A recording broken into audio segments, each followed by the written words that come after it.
City bitch, 10, 10, 10, 20s on your titty bitch, 100 deep, VIP, no guest list, TT raw, you don't know who you fucking with, got my other bitch, fucking with my other bitch, fucking all night, we ain't celibate, say I'm too dope, I ain't selling it, bar fresh in the motherfucking peppermint, the gold letterman's last king killing shit, young money, yeah we getting rich, got your grandma on my dick. Friends, haters, cultivators, welcome to Podcasting is Forbidden in the Cloud Recesses, the only lesbian hosted podcast about Magic Road Around the Grandfather. I'm Roy, and you can put a fucked up guy anywhere. You can put a fucked up guy anywhere. You could put a fucked up guy in a coffin home and then put several other fucked up guys there with him. Yeah, so... You could also put a fucked up guy in a field. Anywhere. And my name is Fallon, and welcome to Daojong's Fun Home. Ample parking down the street. No, I've never seen Fun Home, but I'm assuming this is what happens in it. Yeah, it's absolutely it. It's not about a weird gay secret dad who killed himself. It's actually about three dudes just having a good time in a coffin home, being totally three dudes and a child, and having fun. That's in my a coffin favorite movie. home. Being normal about it. That's what Alison Bechtel wrote. The Bechtel test is actually where you try to see if a little kid is blind or not by giving her candy and being shady. Trying to stab her, yeah. Alison Bechtel was testing if she was blind. That's it. So we have a special guest today. Yeah, you might have noticed. Hi, what's I'm up Sarah. with you? Yeah, it's Sarah. Yeah, I'm Sarah, and I'm, as usual, just here. I am here for your entertainment. That's how it is. That's how it be. Fuck yes. They brought the flute. They're prepared. Absolutely. Yeah. I promise I will not use it. Like, I've played it in months. I can't even remember how. You'll be glad to know. It's all right. I mean, you're not LARPing as Wei Wuxian this time, so. Which is a shame, I might say. You go to the LARP and you just hit people with your flute, and it just... I've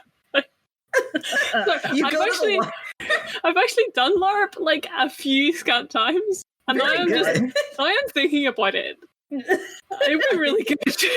I think you should just go show up as the Yiling Laozu and just toot real loud on that thing and then smack somebody with it.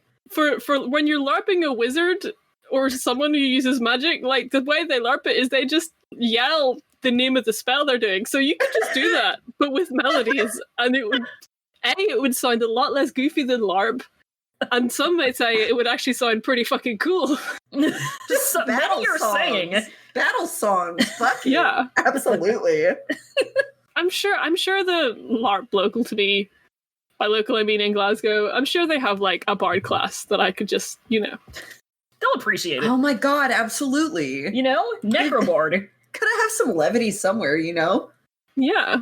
I want to be that dude prancing around the LARP. I almost said LARP fairgrounds. the LARPing area, just like in those poofy ass little culottes and my stupid tights and my little hat, just singing about the exploits of all of these wizards. That's what I want to be. Does my little jester's hat upset you? My little jingly shoes. I mean, if you think about these chapters, Shuiyang was just kind of LARPing as, Xiaoyu Chen. That's literally what I wrote. Yeah, that's literally what I wrote too. He was LARPing as Xiaoyu Chen and doing, unfortunately, a really good job of it. Yi City is the LARPing fairgrounds. It really is. Oh my god. The LARPing burial grounds. Oh god. Was there any fucking news this week? There was like a little chibi animation that came out about like, I think it was about the like imperial examinations or something. I couldn't find a translated version of it. All I know is that little chibi Wei Ying, and it had like the fucking hip to waist ratio. And for what? For what? Like, listen. He said like bam, bam. It was fucking bam, boom, boom. I don't understand. Why? Don't you think that it's important that we understand how juicy he is?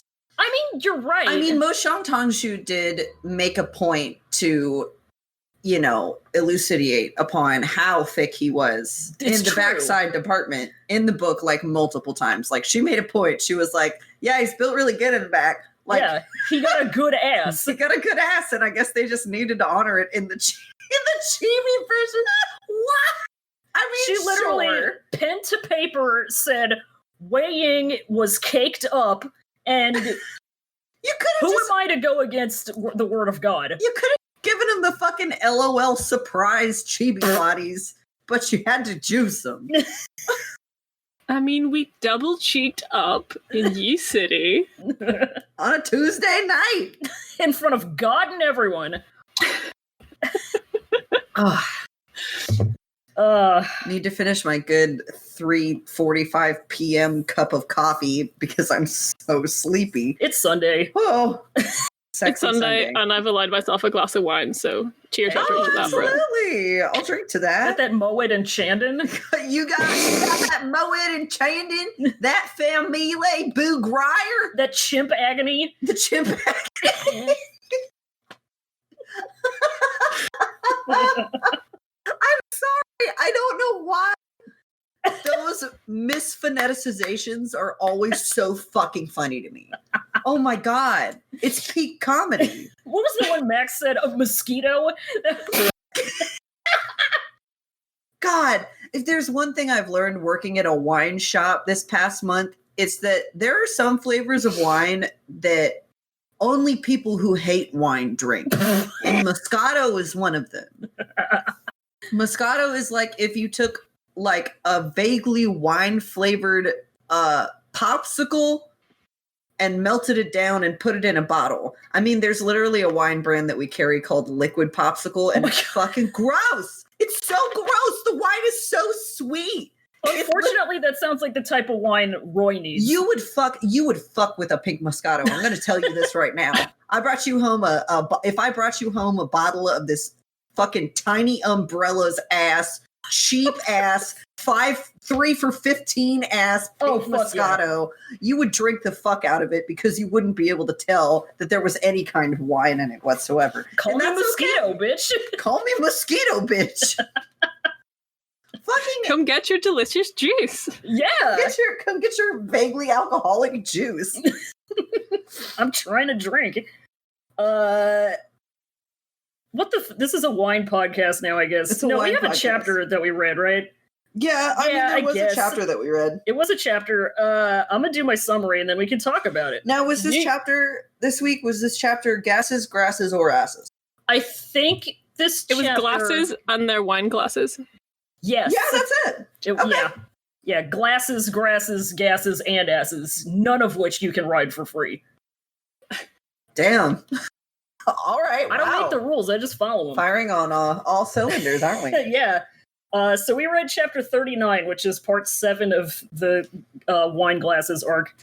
We're still in empathy land, which, reminder, means Wei Wuxian is observing Ching's memories through her point of view.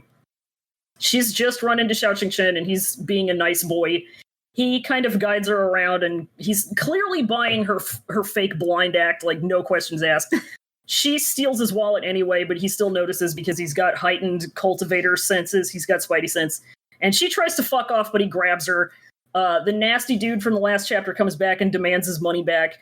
Xiao Qingchen steps in and mediates and has Qing give the guy his money, and he leaves. And Xiao Qingchen says, he tells Qing, come on, don't do crimes. And she's like, who cares? That guy fucking sucks. And Xiao Qingchen is like, it doesn't matter. He could have done worse to you if I hadn't been here. So just don't do crimes, okay?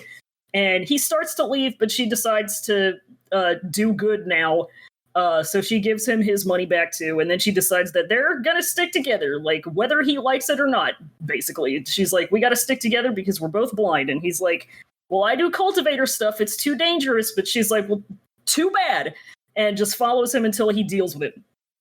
So they travel for a while, and then one day they come across a dude unconscious and bloody and looking like shit in a field. Ah-Ching kind of has a bad feeling about it, so she tries to get Xiao Chen not to notice him, but he does anyway. So Xiao Chen is like, we gotta help him, and Ah-Ching is like, damn it. And Wei Wuxian in his observation realizes that the fucked up guy is Shui Yang, and he says, uh-oh. Xiao Chen has no idea it's him. So Ah-Ching and Xiao Chen take this guy to the nearest place, which, ding, ding, ding, it's Yi City. And they set up house in the coffin house. They start taking care of man they don't know as Shui Yang. Wei Wuxian does brain math and theorizes that this is all happening right after Jiggy became chief cultivator, and Shui Yang's state is the result of whatever Jiggy had to do to get rid of him. Wei Wuxian is like, oh, Xiao Chen, you poor sweet idiot. And poor Ah-Ching too, because she's not a cultivator, so she doesn't know any of the tea. She doesn't even know Xiao Chen's name, she just calls him Daozhong.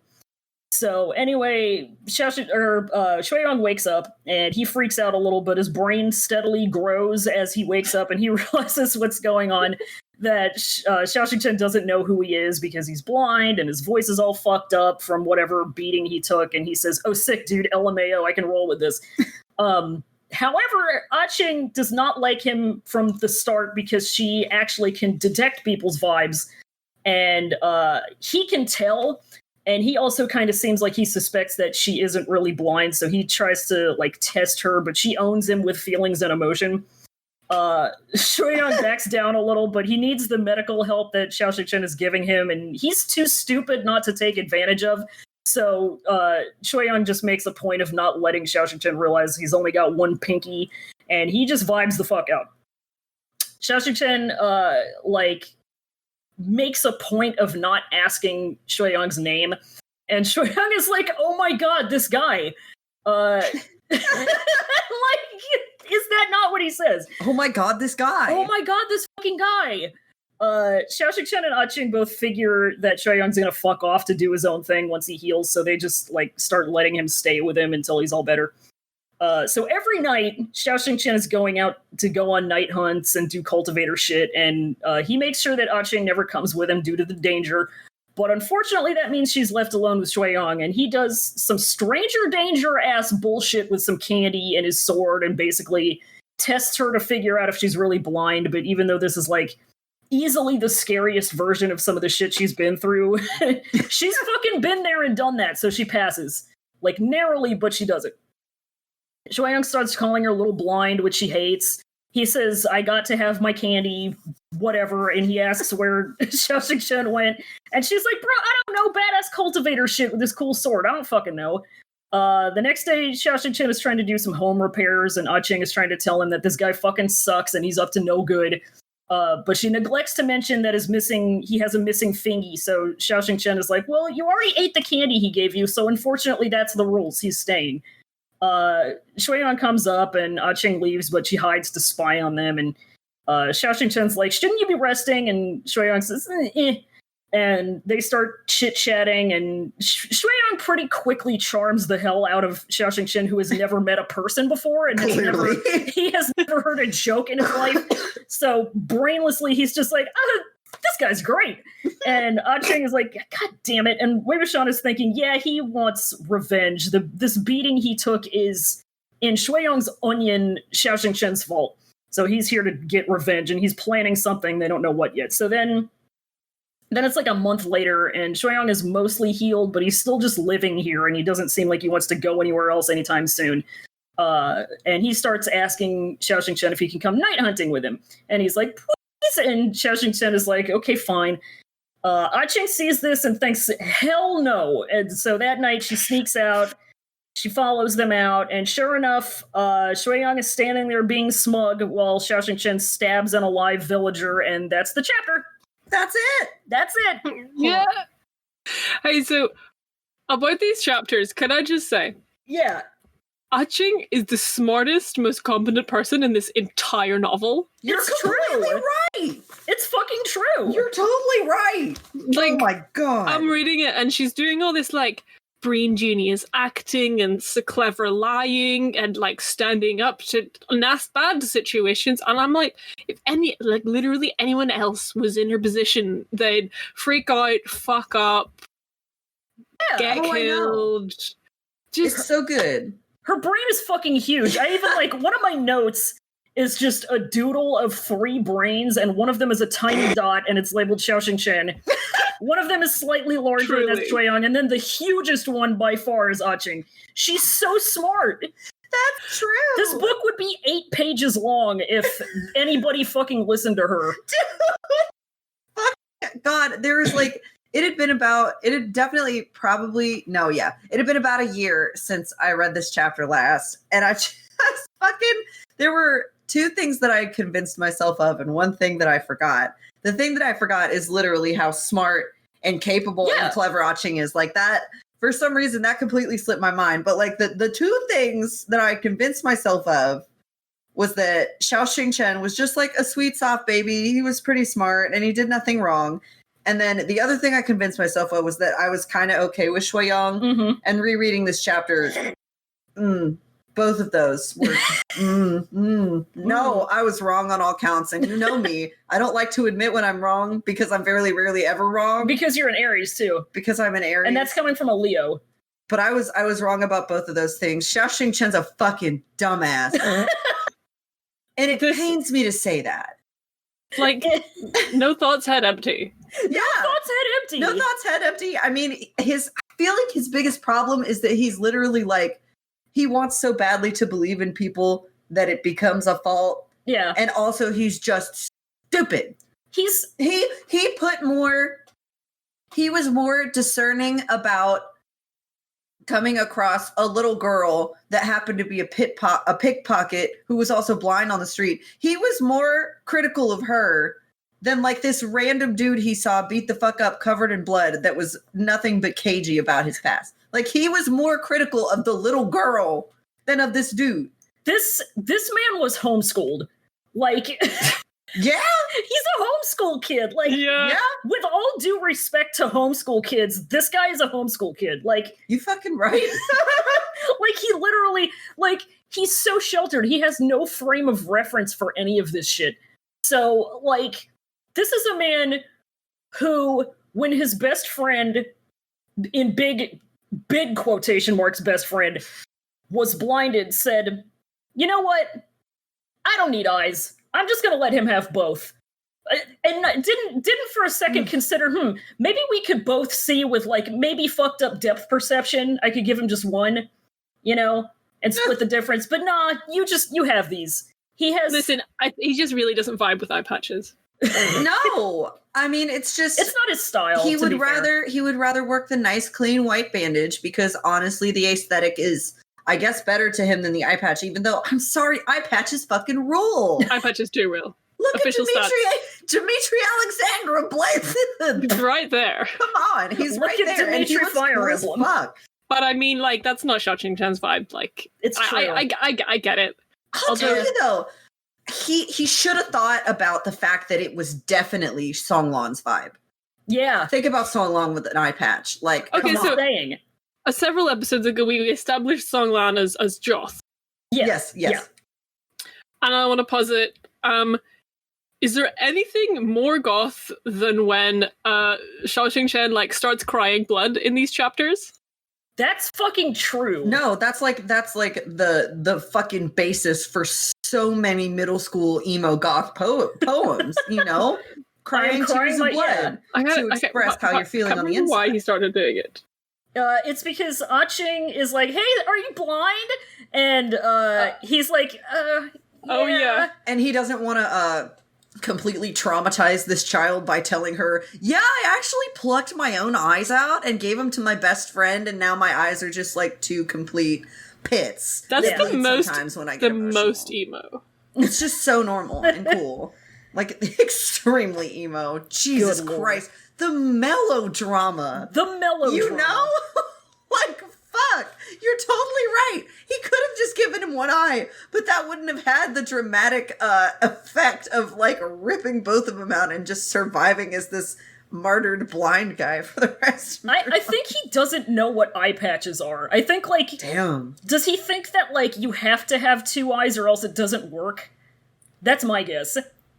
I Like, mean, you the gotta thing have about both. Dimitri Fire Emblem is that I do feel like between the time skip when he lost an eye, that, like, his stats should have taken a bump because, like, I don't know how you can do anything with no depth perception. Yeah. Yeah. Like, I genuinely sometimes I worry about losing an eye. I'm like, how am I going to function? How am I going to look at depth perception? How am I going to conceptualize 3D physical space? It does worry me a lot. So maybe Xiaoyu was onto something as one of them. Maybe. You know? Yeah, that's true. I will say though, maybe he did that thing where he like kind of compensated for it, and like now his one remaining eye is just so fucking muscular. And like just disgustingly powerful. Like it can like see through walls now because he did eye push-ups or something. His eyes bug out like in a Looney Tune, but his eye comes out and his retina turns into a big beefy arm and punches you. His eye just like turns into a submarine telescope, just like extends and bends up and just goes like rotates. Yeah, like a periscope. Look at what Song Lan and Xiaoyu are missing. They could have had it all. Okay, I do have a second theory about why Xiaoyu had to give both his eyes was because he fucked up the first one. So now Song Lan has one eye. He dropped it on the ground. Fuck, it's all covered in hair and He's dirt. trying to like wipe it off. God. Oh my god. God, this is already the worst day ever. He's trying to have to happen. He's trying to run it underwater. Oh God. Clean it. He's like, no crap, there's gum on it. No. He starts like it gets all slippery and it just keeps slipping out of his hands. Tumbles down a cliff. He's like, fuck. Damn it. It falls down the sink. Oh God. Well, that's gone forever. He spends 2 hours. His forearms just jammed in the sink. He's using a fork to try to reach down deeper. And then he pokes it. And he's like, well, dang. He squeezes it and all the jelly comes out. Oh God. And now he's just...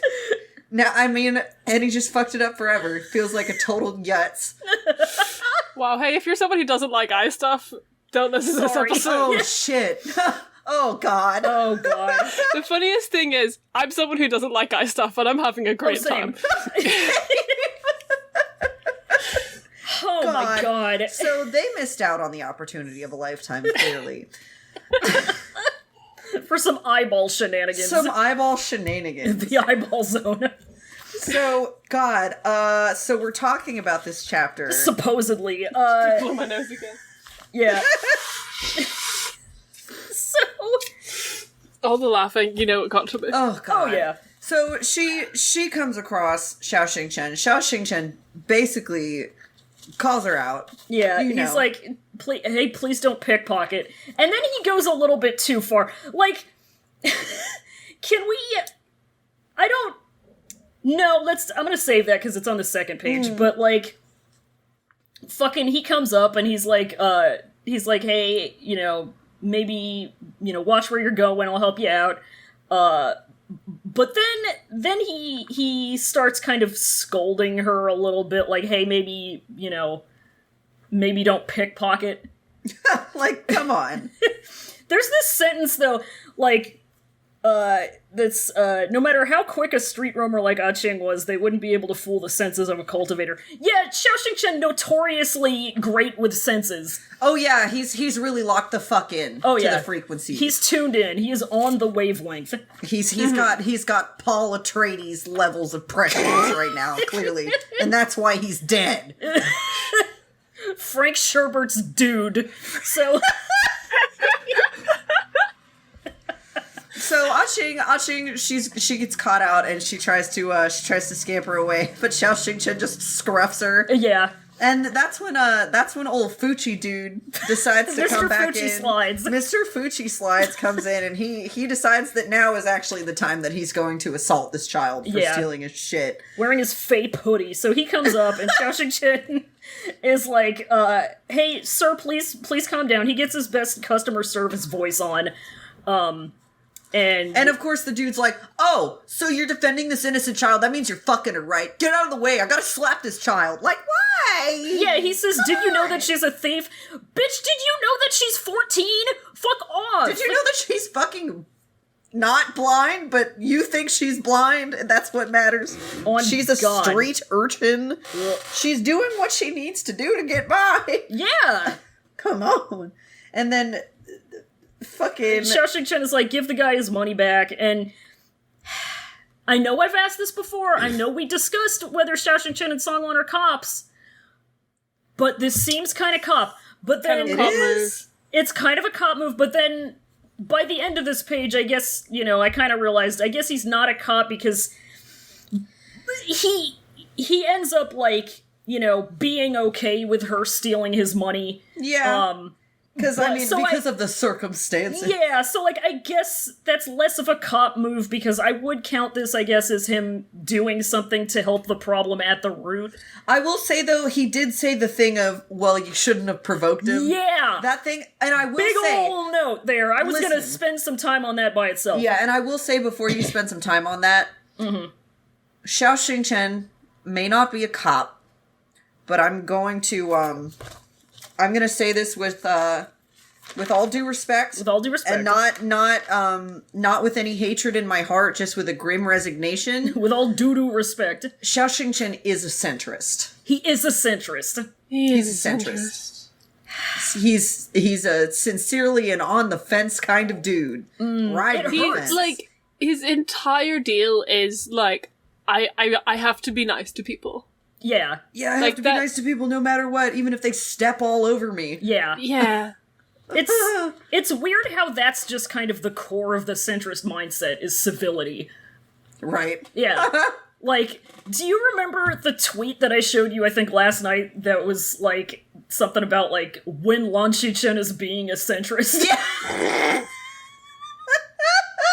It's just, that's what it is. Like, everyone who's a centrist is just like, you know what? Let me just be a doormat. Do you think that the true antagonist of MDZS is centrism? It might be. And complacency? I think that it's definitely what I would call, I don't know if you've heard of this term, a theme? Sometimes, I feel like sometimes I've seen themes in books. I think books be having themes. I don't think you should make that generalization, though. I've seen a theme or two in a book. Okay. I won't go that far. But, fucking anyway. Anyway, she gives the guy his money back, and he's like, how dare you steal things even though you're broke? And she's like, he's broke though too. Why is he mad? And also he sexually assaulted me. He did very much sexually assault a little girl. And yeah, and Xiaoyu like, he's like, oh, well, with all that being said, there's not that much proof for that. Yeah, and he says, you should have known better than to provoke him. Like, come on. Bro, and fucking, like, watching this, wargfully, thinks to himself, about, Ah-Ching, being mad. He's like, you're saying it like he wronged you first. He did, though. Like, she's doing what she has to do. And, like, those Fuchi slides would have wronged anyone. Yeah. She's just on her grind. And this man did not have to grab her ass. Yeah. She would have just gone on her way and been mad that he had no money and he was fake rich. But this man had to turn around and get a handful. I think I'm gonna play Ah-Ching's advocate and say that this man did wrong her first. And then Xiaoyu Chen has the audacity, the fucking gall, to say you should have known better than to provoke him. Typical centrist behavior, really? Yeah! Yeah, like, I know he's probably mostly, or at least in part, referring to, like, her being, kind of indignant and bratty at him, but it's also like, come on, she has the right, given the circumstances. Like, please, oh my god. Yeah, I think that one comment from Wei Wuxian is the one time I've seen him not sipping the women respecting Jews. I don't like it. It's unfortunate. It's unfortunate. I mean, I guess he learns through the rest of the empathy and ends up sipping the Ching respecting juice. But Yeah. Oh, yeah. Yeah. 100%. Yeah, he's just at the start of it. He hasn't really had the glass slid to him yet, but I he, will his first impressions here is like, oh, you're not blind? Oh, you fake blind, huh? yeah, you little grifter, you little con artist. No con artist, but the longer he spends with her, you know, the more he realizes she fucking rules. And I Yeah. will say that if you are not chugging Ching respecting juice by the end of this chapter, Something's wrong with you. There might be something wrong. You might need to go like find somebody to talk to about that. Not me, because I don't want to hear it. But anyway, Can we fucking... So, Xiao Chen says the thing he says, and then Wei Wuxian, observing this, says, he doesn't hate women that much. yeah, he says he's gentle towards women. Well, I mean, that's one way of looking at it, I guess. He didn't grab her ass and yell at her, so I fucking guess Wei Wuxian. But Yeah, like, bro.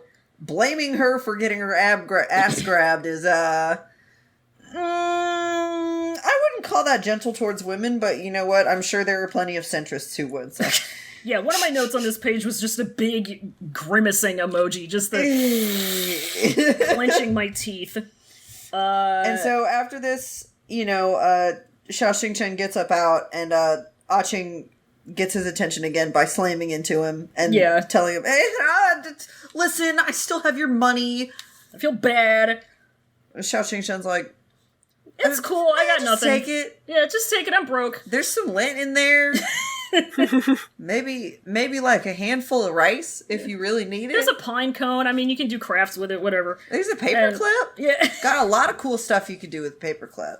And he says, okay, now, don't spend it all on one place. Don't get yourself nothing but penny candy. And Ching's like, "Hey, aren't you blind?" hey, are you blind? And he cries a single tear of blood. He cries a single tear of blood. I will say, I really like the like paragraph that comes after that, where it's like the bold, innocent remarks of children were often the cruelest, because they're right though. Mm-hmm. Yeah. She's right. Yep. Oh my god. This little bit, like, made me remember that at this point Xiao Chen is very much like 18 max. Oh yeah. Yeah, he is very much, he is not a grown-ass man. No. He's kind of a little boy. In a way. He kind of is. Yeah. He kind of is. I mean, he has, I would say, about as much, if not life experience, than like fighting experience that a normal 18-year-old in this world has. Yeah. But he's still very fresh. Yeah, he's brand new. I mean, if we're thinking about Ching being like a street urchin, she's the one with all the social experience. Like, she knows absolutely. what the fuck is up. Oh yeah. And this bitch homeschooled? Yeah. This bitch homeschooled. This bitch homeschooled? This bitch sucks homeschooled. for him. So he's on his fucking, oh my god, he's done the thing where he leaves the mountain for the same time, except this time he can't go back, like the yeah. What's the thing that the Amish apparently do, where they're allowed to leave for a year? Oh god. To like check out the world and see if they like it. He's doing his Amish world tour. God. And so Except he's not allowed to go back. Yeah. No.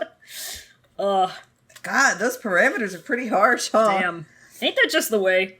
So he like starts trying to leave, and then Ching comes up to him and says, "I'm alone, nobody care me, we have to stick together." She says, "Hey, I want to give Ching like a big shout out this, like, I don't know if it's the same for the US, but it is Father's Day in the UK. Yeah, it is. Mm-hmm. And Ching was just like, okay, I'm assigning you as my new dad. Yeah. I don't really care what you have to say about it. You're my dad now. Yeah. She says, I'll follow anyone to anywhere. And I'd die for anything. Literally, that gave me the same vibes. It's literally like me and my brother both love Snoopy and we would both die for anything. Like me and this 9-fingered street maniac both love Dao Chong and we would die for anything. It's the same vibe. Oh my It's god. the same energy. Jesus. Street maniac. Fucking Wei Wuxian and his, like, observation, narration, whatever. Him watching this episode of Riverdale and talking to his television, you mean?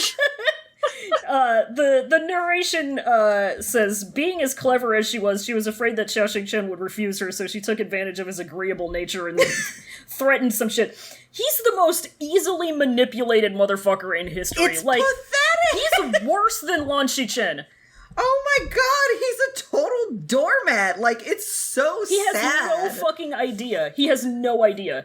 Like, just because God. he's like, I have to be nice to everyone. If someone's like, okay, this is being nice, he's like, okay, Yeah. I'll do this. Like, yeah.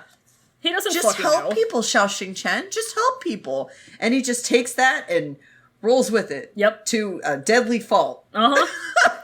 He's been in a cave watching the shadows of people doing bad things his whole life, so when he comes out, he doesn't know what being bad actually looks like. Oh, yeah. So she just kind of... She pleads, pesters, and pretends she was pitiful all the way into his heart. That's right. She just kind of stays there until she's become, I don't know, like a corn on the side of his foot that he won't bother to get removed. Can we talk about this paragraph mentioning The old cattle that had gained consciousness? there are cow zombies Yes. in this universe? Cow zombies, fucking, I just like the casual mention of like Just an regular. evil sapient cow getting exercised. It did leave me with more questions. Because than it did again, with this I answers. like. All my notes are just kind of screen caps of the bits that I have like 2 of this paragraph with the cow because it says gained consciousness and Yeah. you know, this is Mother Zushi and it's the zombies, so that's probably like a zombie cow. But the way it's Yeah. written, it just kind of sounds like this cow has cultivated its way to human intelligence and is Yes. therefore Spiritual- dangerous to spiritual cow. And there was Yeah. like it was like some kind of like cartoon B plot where it gained sapience and like was gonna try and take over the world and they just casually had to stop that from happening. like some fucking Pinky in the Brain shit. Yes. What the fuck? Like, could you not have given us an extra little vignette of that? I would have loved to see maybe 100 words of that instead of 100 words of Shueyong being a gross creep. But Yeah, the cow extra, that's the extra that I want to read. exactly. I don't want the weird lube shit. I want the cow story. No incense burner. Like, she really should have made some incense burner stories for the asexual friends out there. Exactly. I know that this book is horny as fuck, but like, y'all deserve to get. Well, okay, listen. There was a really good couple of extra chapters where Lan Wangji like went on a like adventure and got himself some fucking lotus seed pods That was fresh cute. out the thing because Wei Wuxian had said that they were the best that way, and he literally like He really did that. days and countless hours of man work or what the fuck ever trying to get these lotus seeds. It was so cute. He like walked in the rain just because he wanted to see if Wei Wuxian was right, and that was a good extra. It's cute. But the rest of the extra chapters were There are... It's about 50-50. yeah, So just link me that one after. Yeah. yeah, definitely. We all deserve to know more about sentient cow zombies, because what the hell? I'm sorry. I really cannot help but imagine like an evil con carne thing. Hey, what if it was hey, what if Yeah. what if it was Moo Daozushi? Hey! Wow! Wow, they got him! Oh, we got him, boy! Yeah. I also Got just them. noticed that possibly some other themes in this chapter that it describes Aching as she stuck to him as if she were syrup. Yeah. Like some kind of candy or sweetie. Yeah. Yeah, like a fun kind of saccharine thing that would be maybe a running theme in the chapter. Yeah, Not like, sure though. yeah, it's weird. Not It's sure how about how the many candy sweet references. treats there are. Many And treats. so they eventually, kind of become a little duo, and Wei Yeah. Wuxian rides along with them, and he fucking comes to the conclusion. It says he guessed because every time he guesses something, it's immediately like scarily accurate because yeah. he's Wei Wuxian. He's like, oh, maybe because he can tell that they're not really going anywhere in specific. Like, Yeah. Xiao Chen is basically just wandering. He's vibing. He's vibing, doing whatever he needs to do, just like helping people. Being a centrist. Being a centrist, because he's like... helping all sides. He's like, oh, well, maybe Shui Yang fucking up all those people fucked him up too, and he just wants to vibe now, which I don't blame. Yeah. I don't Xiao Chen is also, like, if he takes his robe off, you'll see that he's wearing a t-shirt that says, I can't say no, so he's just doing whatever. So it's like then, that Jim Carrey movie? Yeah! Oh, God. The Jim Carrey movie, I Can't Say No. That's it, just like famous Jim Carrey movie of I Can't Say No.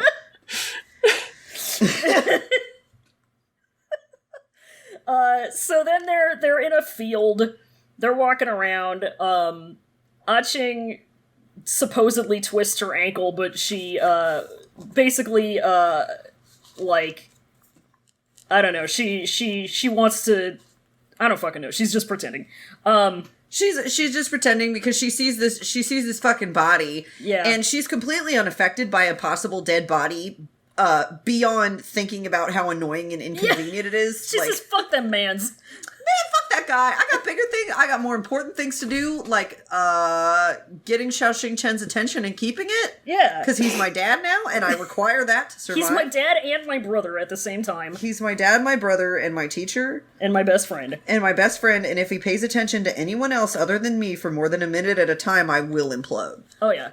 Which, like, valid. Yeah. I don't blame her for that. She's finally got a street urchin friend she can talk to. Not a street. God, talking is hard today. It's alright. It's Sunday.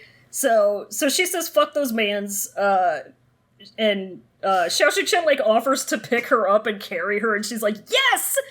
She's so stoked about it. But then he sniff a blood. Smell it? Smell it. Smell it by man who was crying. And they look around and she's like, I don't smell anything. Let's keep going.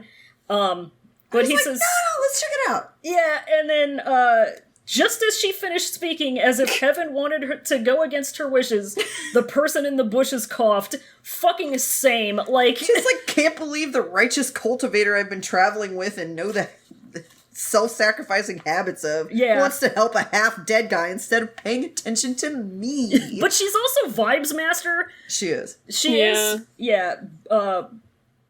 She's Vibes Brain Master. God Vibes Master.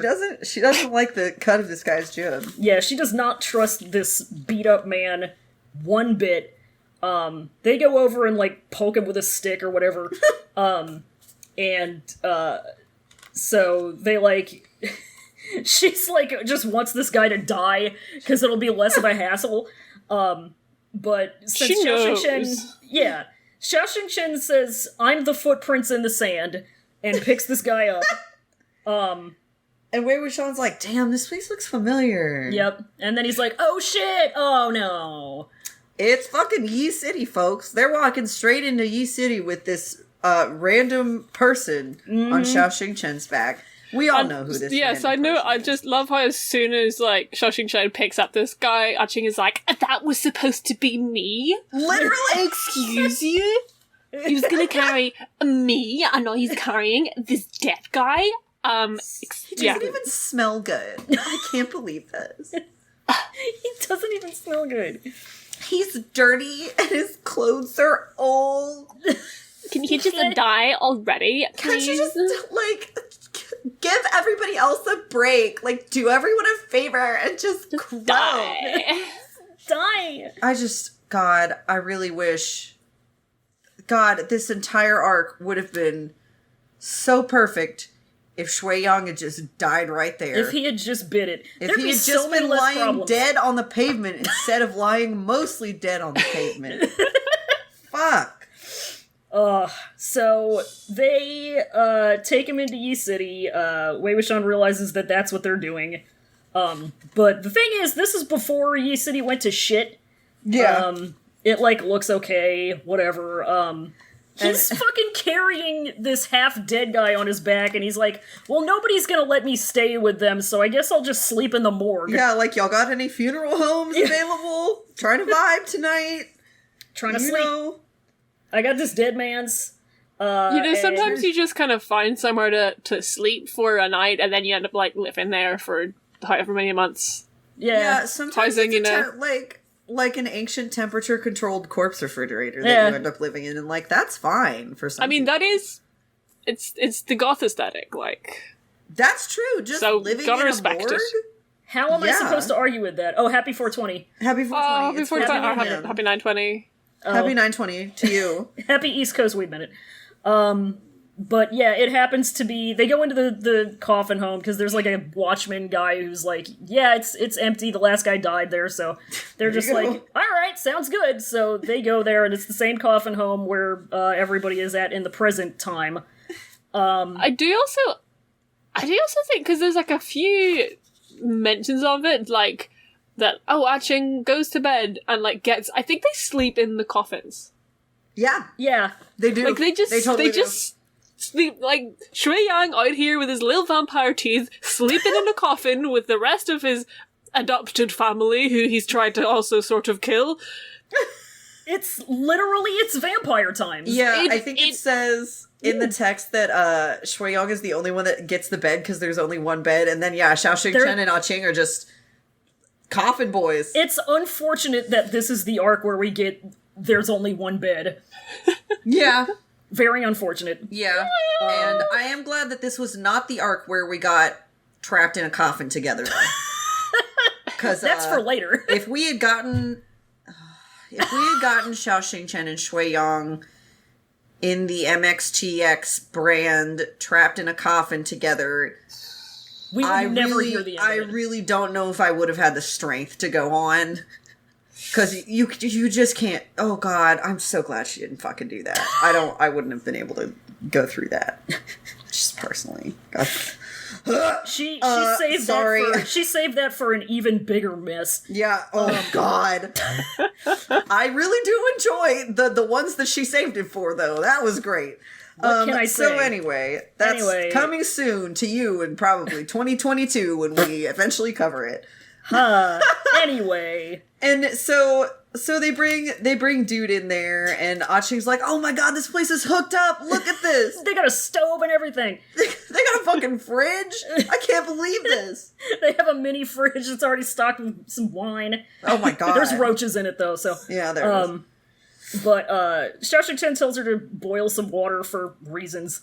And Wei Wuxian, like, I really enjoyed this one little part where it was like Wei Wuxian really wanted to take a good look at the person's face, but Ah-Ching was clearly not interested in him. She was rather annoyed and refused to spare him a single glance. It's like, or glimpse, Jesus. I don't know. I just really enjoy the kind of little insertion she makes that's like, hey, you're watching this through Wei Wuxian's perspective. Yeah. How fucked up is that? Yep. Don't you feel a little bit trapped in the narrative? Don't you feel a little bit claustrophobic knowing that you could only watch as these horrible things unfold and do nothing about it? At least that's kind of how I felt, but It's weird how that works, right? It's like a weird... Yeah, it's like you can use point of view to, like, narrative effects. Isn't that weird? it's so weird. Yeah, so Xiao Xing-Chen starts, like, cleaning up your boy. Cleaning up your boy. And then, He just feeds him like 50 health potions, Yeah. and then he's fine. yeah. Feeds him a goddess messenger fish and he's immediately restored. And then Wei Wuxian finally sees who it is. Yeah, and his looks were actually quite decent. When are they not, MXCX? God. And he sees him, and it's Shui Yang. Blah, blah, And Wei blah, Wuxian's blah, like, blah. oh man, Xiao Xing-Chen, you poor, beautiful, stupid bitch. You poor asshole. That's like, he spends the entire chapter basically just repeating to himself, God, Xiao Xing-Chen, you poor, beautiful, stupid bitch. That's just at every turn, because that's the only reaction you can have to some of this shit. It's true, unfortunately. So he looks like a little baby boy with his little snaggletooth, his catboy teeth, and Yeah. what if Shui Yang said nya? You know, like, yeah. You know, like nya. So then, like, fucking Yeah.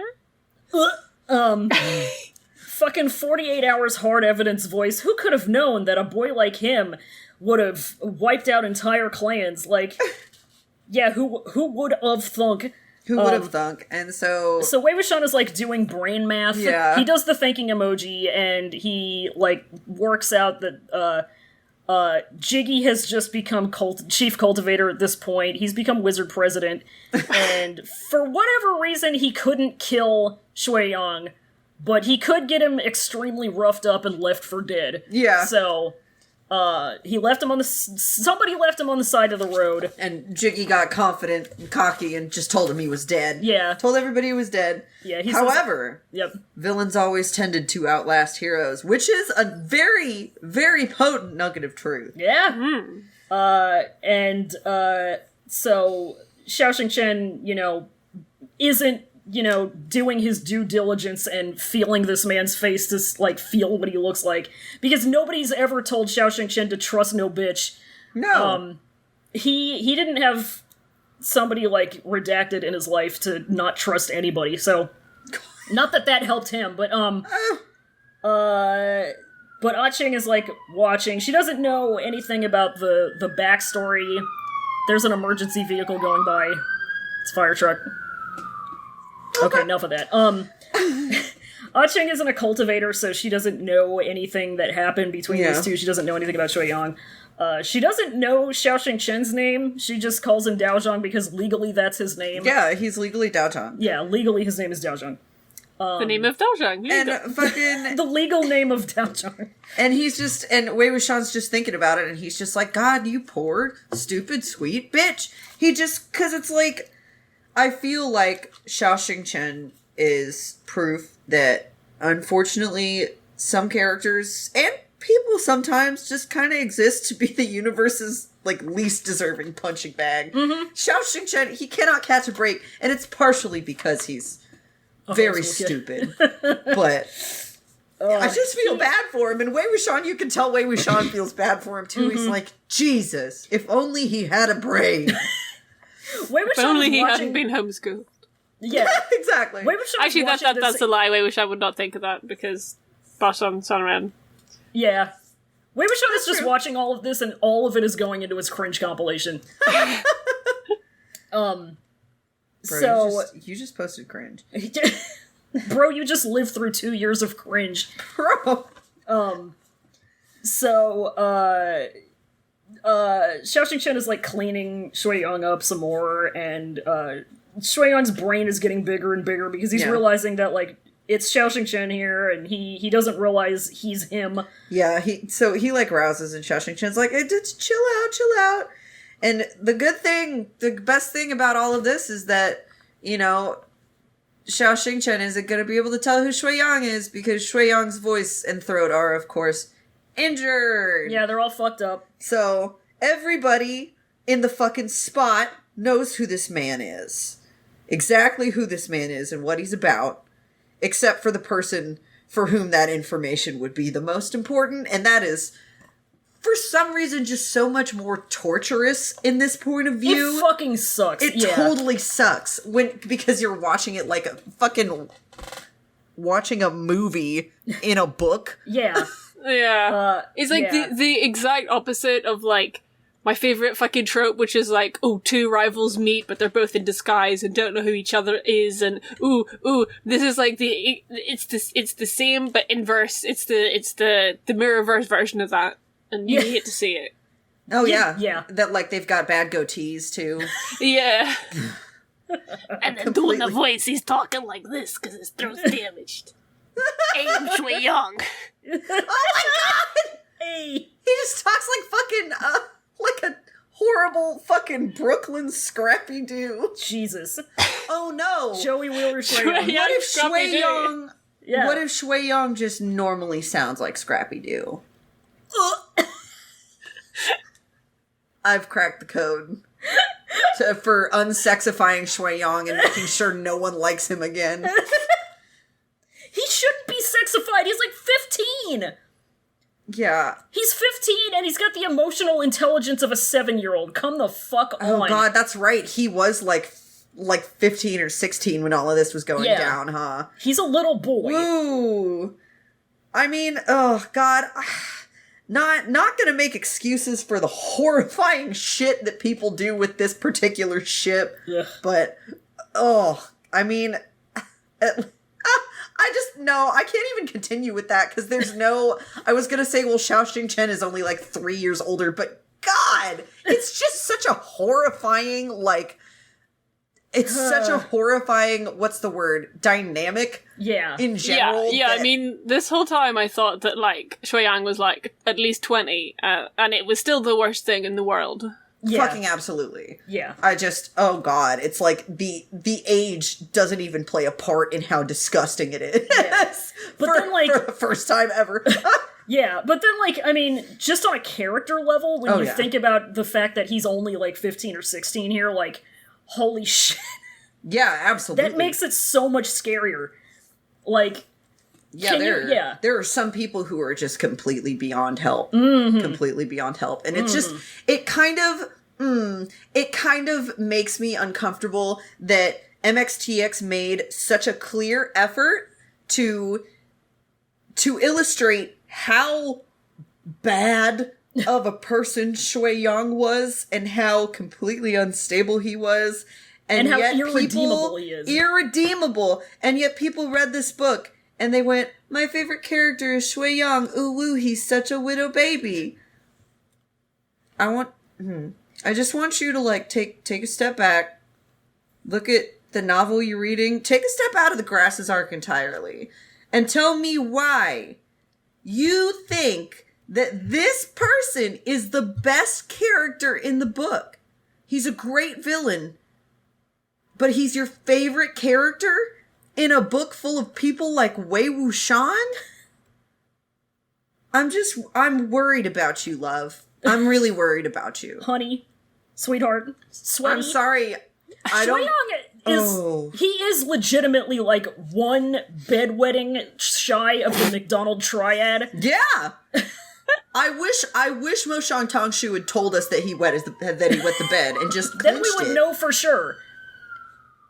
God, everybody's having a fire today. Everybody's having emergencies. Everybody is having emergencies. Anyway, Ah-Ching starts, like, openly being like, this guy fucking sucks. Like, you're being such an asshole. You're being mean. You're being mean, and, like, unfortunately, the way that Shui Yang was being mean, because he was like, he wouldn't be able to tell by the tone of his voice. Exactly. Yeah. You wouldn't be able to tell by the tone of his voice, because he said, like, a total of 4 words. Yeah. And Shui Yang's like, you're blind, aren't you?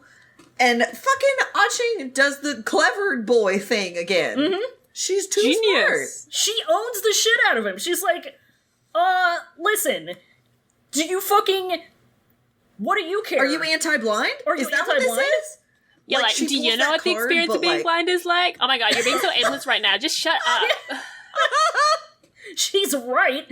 And she's like, fucking who cares? Like, the first, like, you aren't even thinking to thank this guy who saved you? Come the hell on. And, like, there's nothing wrong with being blind, dude. Yeah. Like, God. And Xiao Chen is being a centrist again, but, like, in a helpful way. He's just like, here, let me tend to your wounds. You know, you don't want to end up, mangled or whatever. And fucking Wei Ying in his brain monologue is like, since Xiao Chen was such an idiot that he placed himself at Shui Yang's disposal, why not accept that? God! This poor fool. It makes me so sad to think about it. It makes me so sad and it frustrates me so much, because if he had just been a little more prescient, a little careful, less trusting, yeah. A little less blindly trusting. Blah, blah, blah, blah, yeah. Did not mean to do that. Then he might very well still be alive. He might. But he just had to give people like Shui Yang the benefit of the doubt. It kind of reminds me of a literary practice that I've heard of called the fatal flaw. The classic trope. Is that like when they do themes? Sort of. It's in a similar vein to theme. Okay. But okay, I'm not super following you. You'll see. But okay, we'll let it unfold. So Shuiyang is like, okay, I can work with this. I like this. I feel this.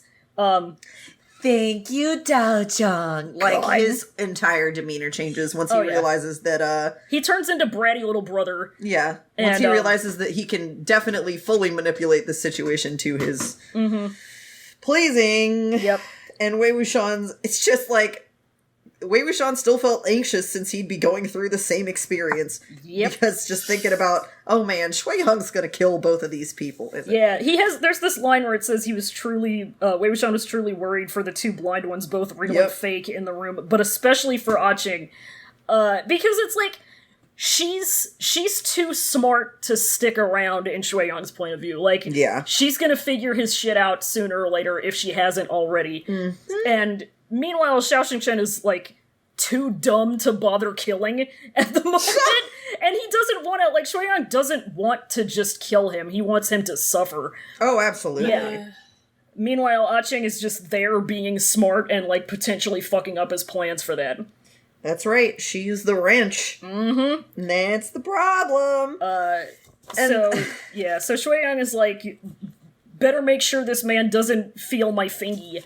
Or lack thereof. I don't want that fingy secret coming out. The fingy secret. The fingy secret. A fingy secret. The fingy caper. The trick of fingy. The trick of fingy.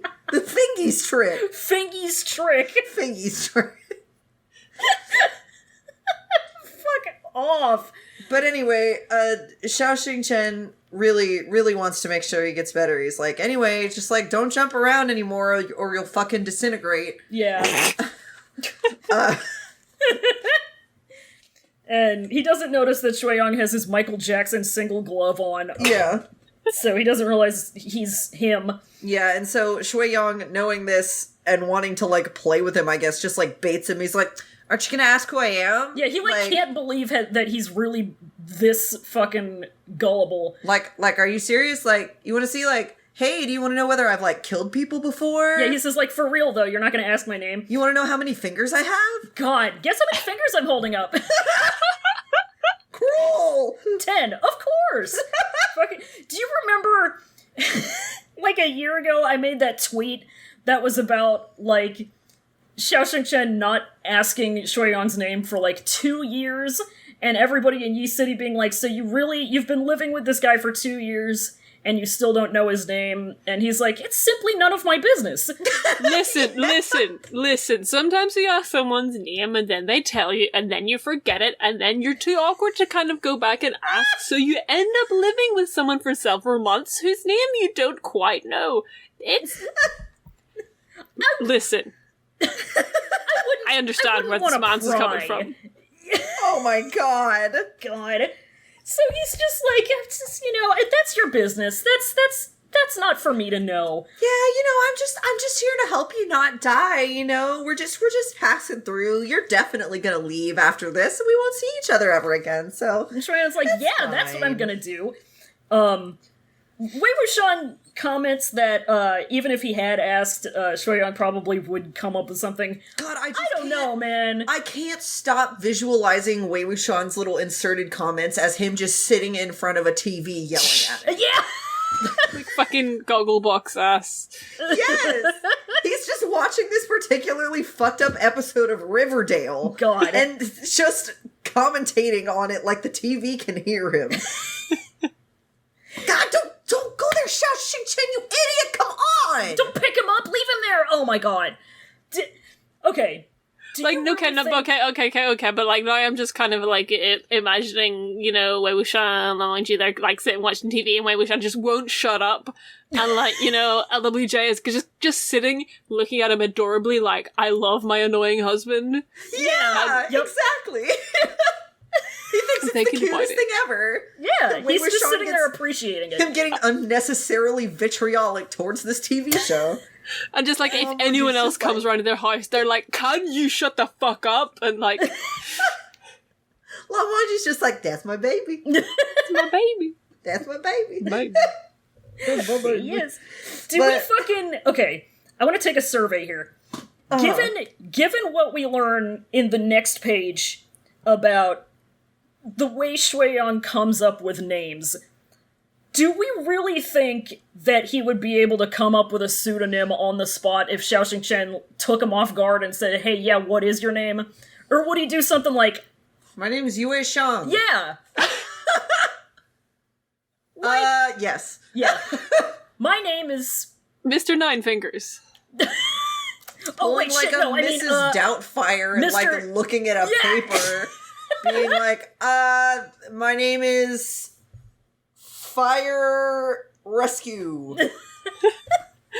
Mrs. Doubtfire. Oh God. Oh God. It's no, yeah, that's definitely a Shui-Yong move because I feel like he's so clever, except for that calling someone little blind. Bruh, I'm sure it sounds better in Chinese. Yeah, like This isn't something that translates well into English. no, God, I'm sure that even a better translation of little blind would still make me just as irrationally angry, though. Yeah. Just from the way Shui-Yong. What's up, old can't see? God. Hey there, I think- eyeless. Jesus. Why? I think the last time that I read this, like, I wasn't really paying attention. I was doing my, like, dyslexic thing where I kind of skip every, like, other paragraph and just kind of pick up the general gist of stuff and not the specifics of what's happening. But I Yeah. definitely remember thinking that Little Blind was the thing that Xiaoxing Chen called Ah-Ching and that she called him Big Blind. I remember in my head this arc being the adventures of Little Blind and Big Blind. God, I wish. Even though Xiaoxing Chen is, like, quite small and slight and is not, like, a man of large, but Man of Lord. He's big comparatively, I guess. yeah. Oh my God. I want Oingo Boingo Brothers theme, but it's Big Blind and Little Blind. That's the shit I want. Yes. Can you fucking... I'm seeing it and I like it. Boingo Boingo Brothers Yi City Adventure. That's what I'm saying. Huh? And then Shui-Yang, or no, Songlong comes in and he's whole horse. Yeah, that's it. So, fucking anyway, Xiaoxing Chen makes a nice comfy coffin bed for Ah-Ching, and he's like, do you like it? And she's like, yes. Yes, I do, thank you. It's an enclosed space that is warm and dry that I can sleep on. Of course I like it. I'll sleep on anything. I'll sleep on anything. Please don't embarrass me by giving me charity again. Yeah. He strokes the top of her head, which is cute. And then he busts out on a little night hunting. Yeah, he's got to do cultivator stuff. And that's when Shui-Yong decides to unleash the Shui-Yong's fucking trick. trial of the Shui-Yong's trick. The trial of the grasses, as it turns out. The trial of the grasses. It's literally Okay, genuinely, this little section where Shui-Yang is doing his shit was, like, the most tense. Yeah. In, like, Oh, yeah. one of the Oh, it most made me tense so nervous. few paragraphs in this whole book. Like, I yeah. remember it so distinctly from the first time Yep. reading it. God. Oh my God, Oh, yeah. absolutely. It's just so creepy, like, and especially, like, one of the first things that MXTX makes him say, which is just like, Do you want some candy? and like, do you want some candy? And Ah-Ching's like, fuck no! I mean, I do, but no! And Shui-Yong's like, are you sure you're not gonna eat it? Are you too scared? But, I mean, do you really think that I can't move? You really think that I'm not gonna come over there and find you? You want some candy, don't you? Like, like, even if he's not necessarily being, like, sex creepy towards her, He's just being creepy. he's just being creepy. I hate it. He's hate to read being it. like fucking like when cat catches a small animal and just kind of toys Yeah. with it for 3 hours and does torture, and you're like, hi, please yeah. don't do murder. Like, Yeah. God, literally, this entire section was just like, I had a visceral reaction to some of these Yeah. lines and some of the things that happened. I was like, Yeah. what? But fucking, like, big ups to Ah-Ching for meeting Shui-Yong blow for blow. Oh, yeah. For all of these, though. So, like, the first test that he has for her is, he tosses her a piece of candy. Mm-hmm. You know? He's And trying so- to he's trying piece to of candy. Yeah. donate to her Patreon and throw treats Yeah. into her mouth. He's throwing treats into her mouth. He's throwing treats into her mouth, and if she opens her mouth to catch the treat, It's poison. he'll know her trick. Uh-huh. He'll know Yeah. Ah-Ching's trick. He'll know Ah-Ching's Ah-Ching's trick. Ah-Ching's trick. Yeah. Ah-Ching's trick. So, as she's really, really clever and like she knows what the fuck is up. She's like, all right, sure. see- yeah, She just like I see what sits you're at. there, lets it hit her like the soldier protecting the sleeping child. And what I really like from, like, I think Wei Wuxian's commentary is he's like, oh damn, if that happened to me, I'd dodge. Yeah. If an evil man were to throw candy at me, I would simply dodge. Simply dodge. I would simply dodge. And so she lets it happen because she's smart. So that's the first one. And so instead of being killed as a reward for it, she gets candy. Yeah. Candy is a reward for pretending to be blind and tricking Shui Yang. And then she calls out his priorities. Because first she makes fun of his nickname skills. She's like, well, that's a shit nickname. Call me by my actual name. Then she's like, you're a weirdo. You're all beat up. You're nasty. You fucking smell. And you have candy? The priorities? And Shui Yang's just like, yeah, when I was a kid, I really liked candy. Like, who? Of course. I'm sorry, of course you did. Like, but, I'm not like other kids. I really like candy. I was super poor, and, like, I had, like, this terrible childhood, so, like, I could only watch people eat candy. Oh, so, like, like, now that I'm grown up and, like, I have my own money, I just carry candy around with me as, like, a status symbol. It's my little treat to myself. It's my little treat to myself for being so cute. God, I mean, it truly is the thing that you think when you're 7 years old and you're like, yeah, when I grow up and get a job, I'm going to buy all the chocolate bars and I'm going to have 1 million chocolate bars with me at all times. Yeah. An infinite amount of candy is what he calls it. And so I think the thing that's important to point out about that is how accurate it is and how also... You think that when you're a little kid. Yeah, and he hasn't progressed beyond that. He is not progressed Oh beyond god, that. imagine how quickly Shui Yang would die in the Willy Wonka chocolate factory. He would die in seconds inside that place. God, get Willy Wonka on this man! Oh my god. Oompa loompa doopity doo. I've got an amputated finger. Sorry. Oh god. That was bad. So second Shui Yang's trick is he's like, hey, you want some more candy? I got more candy. You want to come over here and get some candy? And he basically threatens to completely skewer her with his sword. Because she's like, damn, I really do want that candy, though. I really do want that candy, though. I gotta get that candy. So she starts making her way over towards him, and he holds his sword out to her.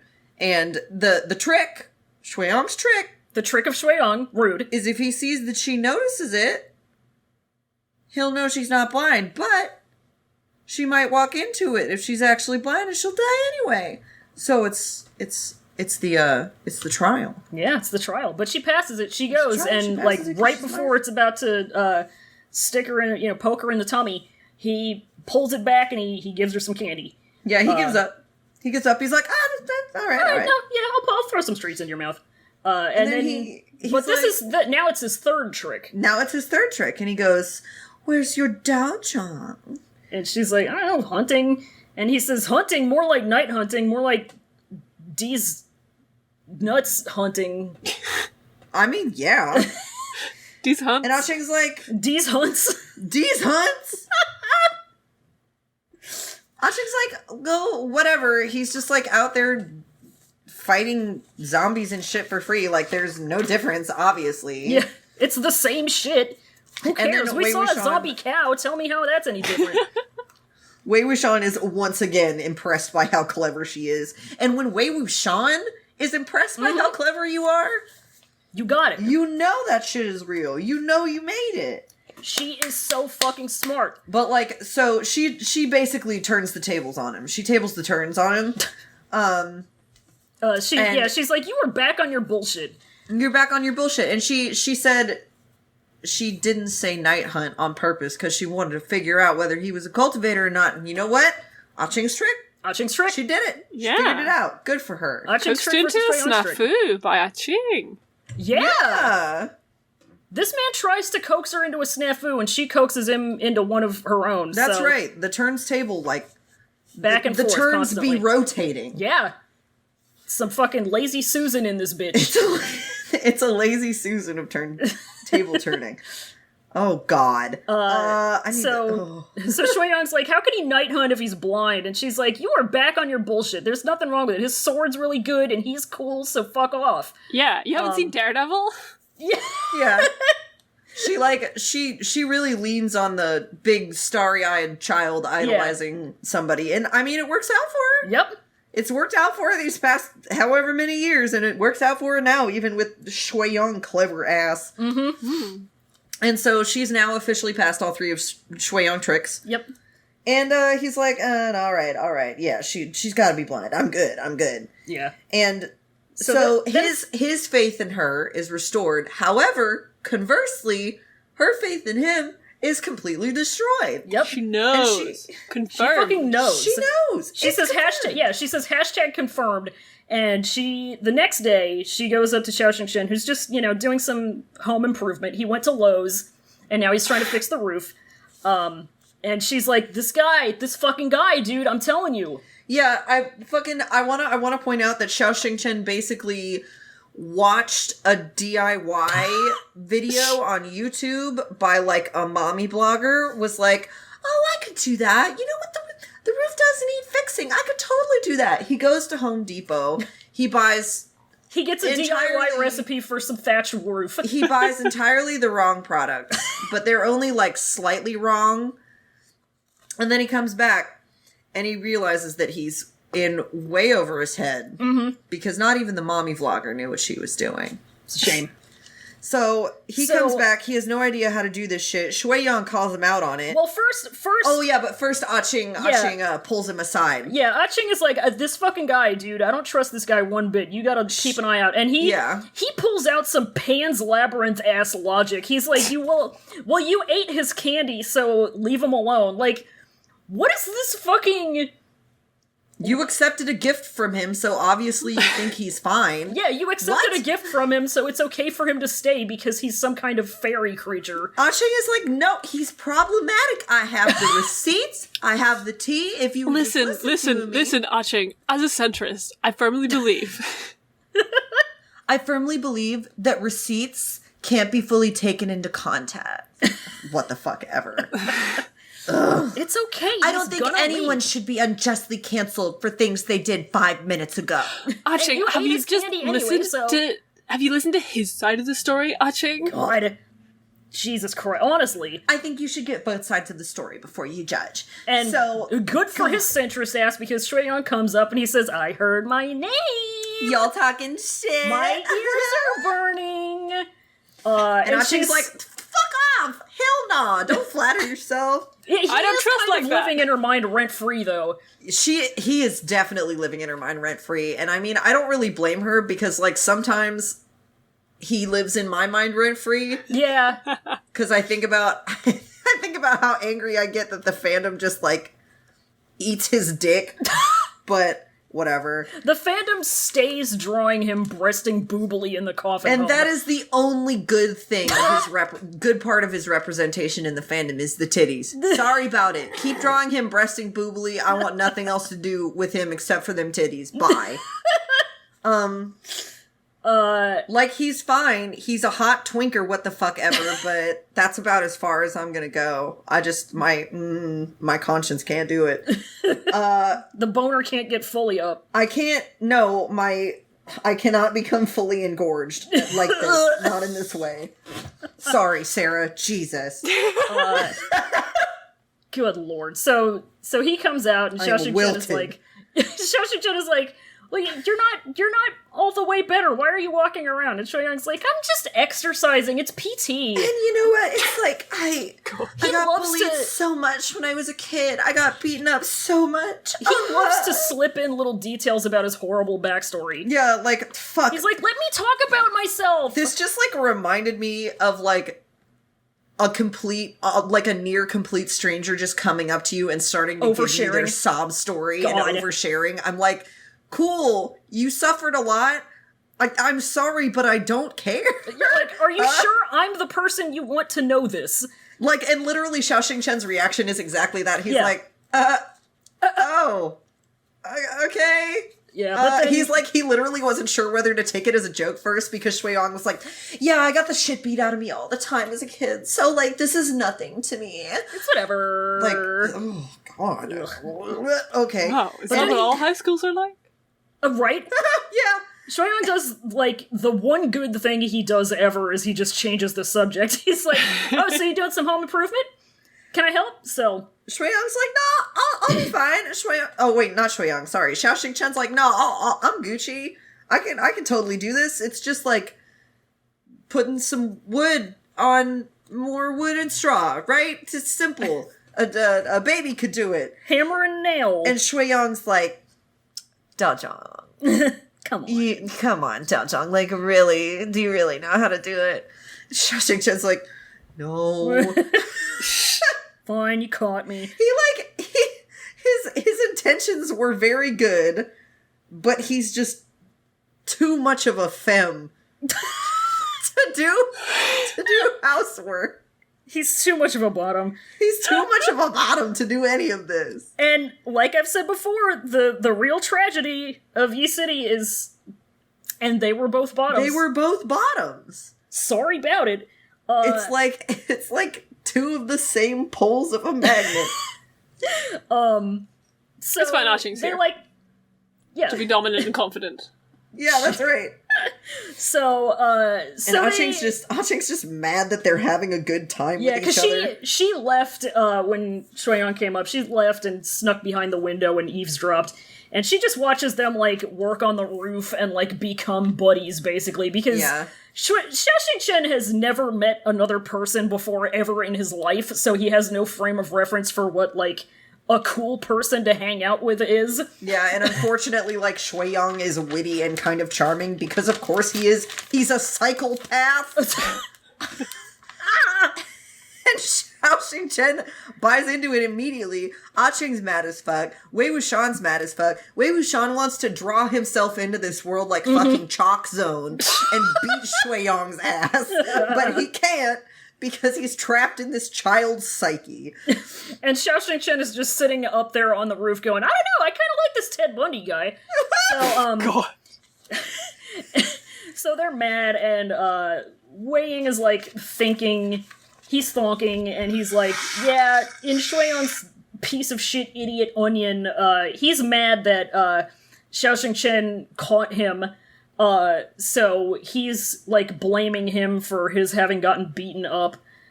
So he's planning some shit. He's planning something horrifying and gruesome. He just knows it. And then we cut, and Wei Wuxian says that I'm the direct action bastard. I wish I could get in there and beat his ass. Oh boy, I wanna. Boy, I wanna. So we get about little month. About skip, a month later. and Shui-Yong is almost all the way better now. He's feeling better, yeah. And he, is No job, not paying rent. basically a freeloading roommate horror story waiting to happen. Yeah. Like literally, it's my roommate tried to kill me. Gone wrong, not Yeah. clickbait. Story time. Roommate tried to kill me, prank gone wrong.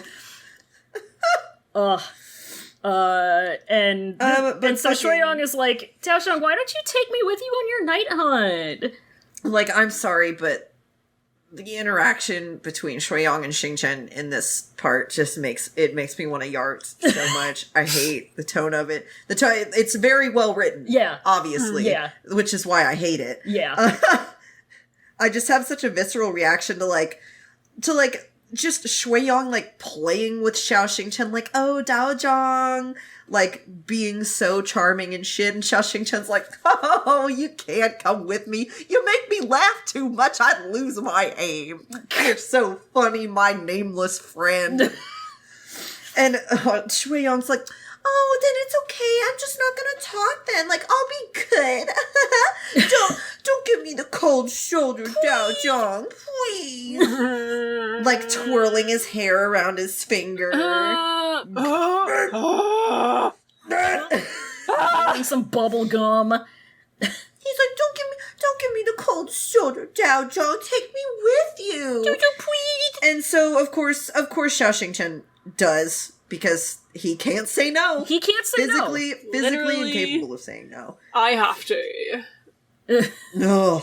And Ah-Ching, you know, she's on that shit. Yeah, Ah-Ching says, mm-mm. She says, mm-mm, and she follows him right out there. Yep. And she follows him, she slips into a dog hole. A dog hole. Yeah, I was A wondering what a dog's dog hole. hole was. I mean, I'm assuming it's just a hole that the dogs go through, like the fence. That would make Yeah, sense. it's Yeah, like a hole that they dug under the Yeah. fence is what I'm picturing. Yeah. Yeah. Oh, yeah. Yeah.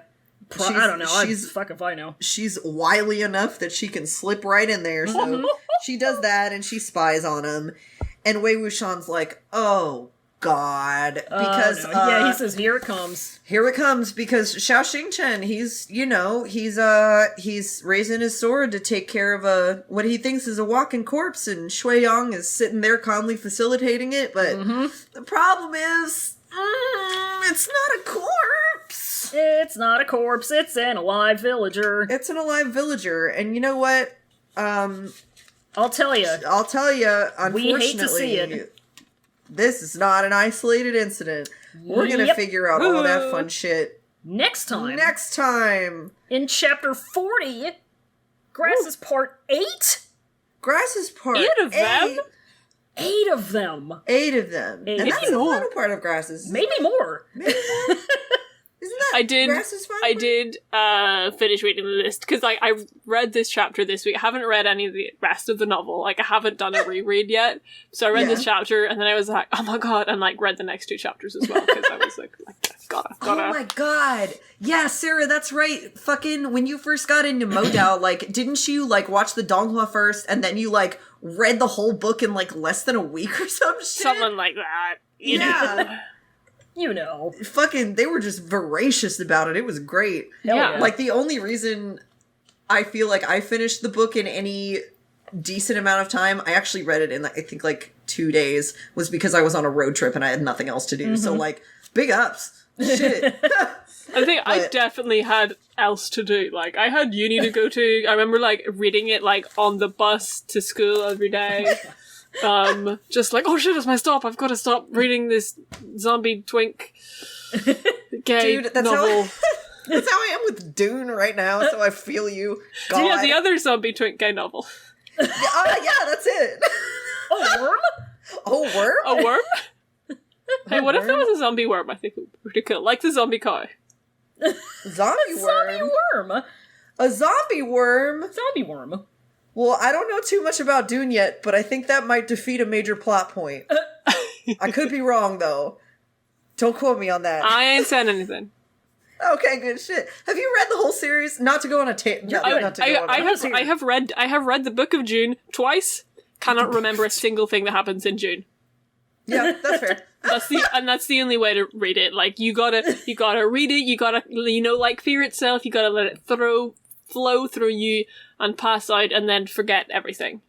Yeah, Shit the fear out. I mean that's pretty much how I deal with every media property that I consume. I consume it immediately and then forget about it just as quickly. Yeah. Because there's nothing up in my brain, nothing up in my brain, but the need to immediately fill it with words and then purge it and 'em out. move on. You know? Yeah. Great. But anyway, that was the fucking chapter That was the chapter. for today. It only took us an hour and a half to get through. It was a big chapter. It was a Long big boy. It was chapters. a big old boy. A lot of fucked up shit Yep. going on. A lot of fucked up guys, and they're just anywhere. Yeah. They're in a coffin home, as it turns out. You can just put a bunch of fucked up guys in a coffin home. As it happens. Do you want to do Mr. Google Translate Essence Collection? Let's do some Mr. Google Translate Essence I collection. would love to. Hell yes. Yeah. So, Real talk, last time I came on, you weren't doing this, and then you started Yeah. like 2 weeks later, and I was like, oh. I know, God. I think that it's Sarah's time. It's you know Sarah's what? time. To make it up to you, since we did that to you last time, would you like to read all of them? Well, here's the thing.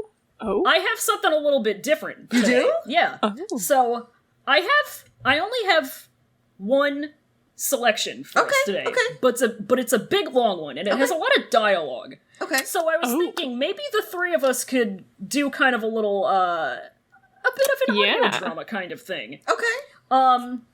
I like it. So I'm gonna paste this big bad boy in here. Here's what I'm thinking. One of us can read the narration, and then there are, I believe, 2 speaking roles. Yeah, there's only 2 speaking roles. Mm-hmm. So one of us can do the narration. Alright. One of us can play Mr. Shueyang, and one of us can play Mr. As this excerpt calls him, Hyo Sung Chen. Can I play Hyo Sung Chen? Of course. I would like that. I'll do the narration if that's okay. Absolutely. Oh, please. All right, then Absolutely. I guess that leaves me with the terrible boy. Yep. So I popped that bad boy into the Discord. So we all have that. I'm mentally preparing myself for this. All right. You got this. So.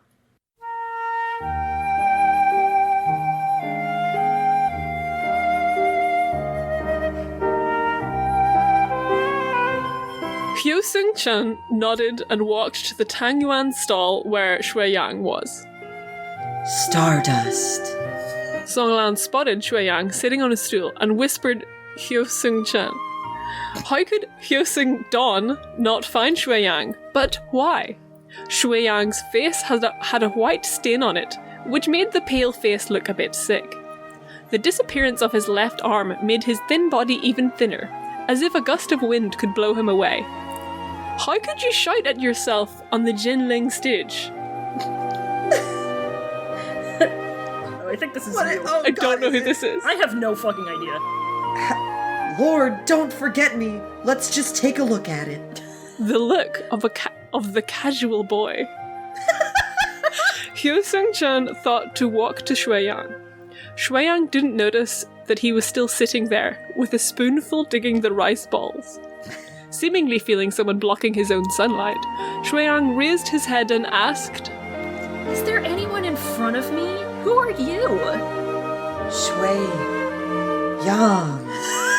Hyo Sung-dust said word by word. These 2 words came out of Shui Yang's mouth.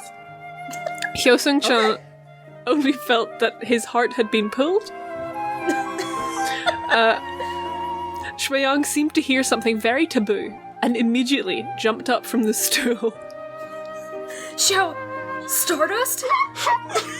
Neil Gaiman's Stardust! Yeah. Impossible! How did you find Hyo Sung-dust? Didn't you tell him not to find yourself?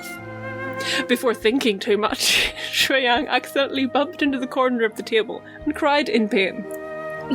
Hyo Sung-dust immediately stepped forward to support him, but Shui Yang pushed it away and the atmosphere dropped to 0. The people around him came around and looked at the 2 people.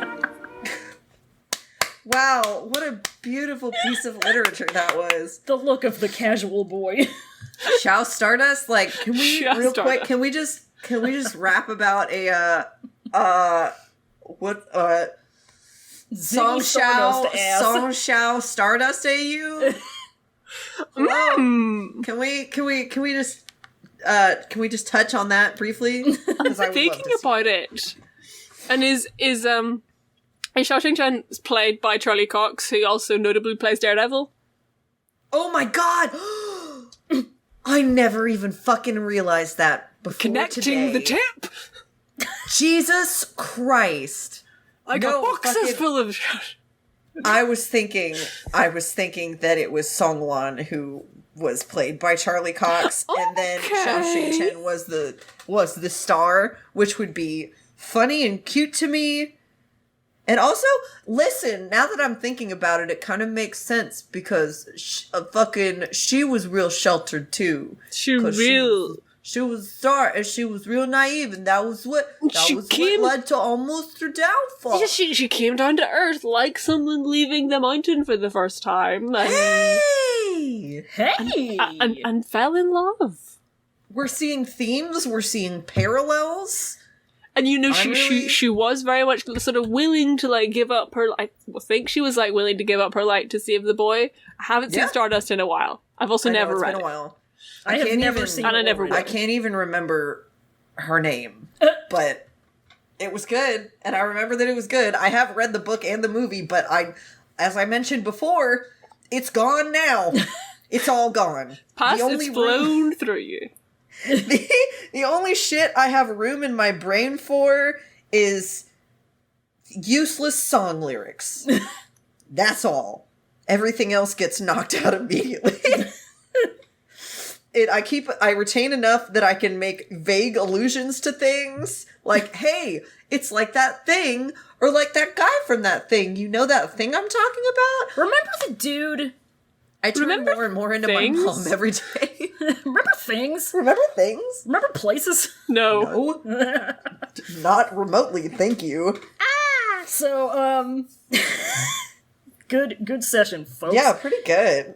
Do you want to go to some questions? Yeah, Yeah, tell me the let's hit up questions. a couple questions. Mr. Some Questions. questies? Let me make sure we don't have any on Twitter, which we don't. So, questions. If you got them, you can send them to cloudrecessespod.tumblr.com/ask or via Twitter at cloudrecesspod, just one recess. Just one? All of our questions come in from Tumblr today. Yeah. Ray, you want to take a little read? We have 3 of them. Hit it. The first one is very relevant to this episode. Yeah, so the first... Shit. Just pop my earbud out. Hold on. Oops. Oh. The first question comes from Anonymous. And Anonymous asked, which characters drink the most respect women juice? And who avoids it whenever possible? John Chung has never had respecting women juice in his life. He does not know the taste. I would say, maybe I'm biased, but NMJ probably chugs it. It's the only thing he drinks. Yeah. To me. Yeah, I think so. I think maybe I put too much stock in NMJ, but unfortunately he's one of the best characters. So. I must believe this. Yeah. So- If you don't believe it, then cry about it or something. But he respects women. That's it. I feel like he's an honorary lesbian. Tell me he isn't. Yeah. I feel like Nia Huaisang is like secretly brewing illegal respecting women juice, like the strong stuff. Oh yeah. And like Oh my God. passing that out. Nie Huaisang respects women so much that she became a woman. Yeah. Huaisang gets Spiro. Yeah, Huaisang spent so long being like, yeah, I just respect women so much. I really admire them for some reason. And then, you come to the realization later on that there's a reason why you drank so much respect women juice. And it's not just because you want to be a good, respectful man. Yeah. It's because you drank so much respecting women juice that When I'm girl? that you're girl now. I mean, the most respectful juice of all is just pure estrogen. It's true. That's fucking true. That's how it is. And that's what she's brewing. True. Come at me. That's what she's brewing. You're fucking right. Sorry about it. Wei Wuxian well. usually drinks a good amount of respecting women juice, but sometimes he forgets. Yeah, sometimes he forgets his daily dose. Yeah. And he has a bad day. But for the most part, he's pretty solid with his regimen. Lan Wangji drinks a lot of respecting women juice. Yeah. Definitely. Lan Wangji sips that juice. Yeah. Jin Zixuan didn't used to, but he got better at it. Yeah, He took a little sip. Zhang Yaoli got him on a simp diet.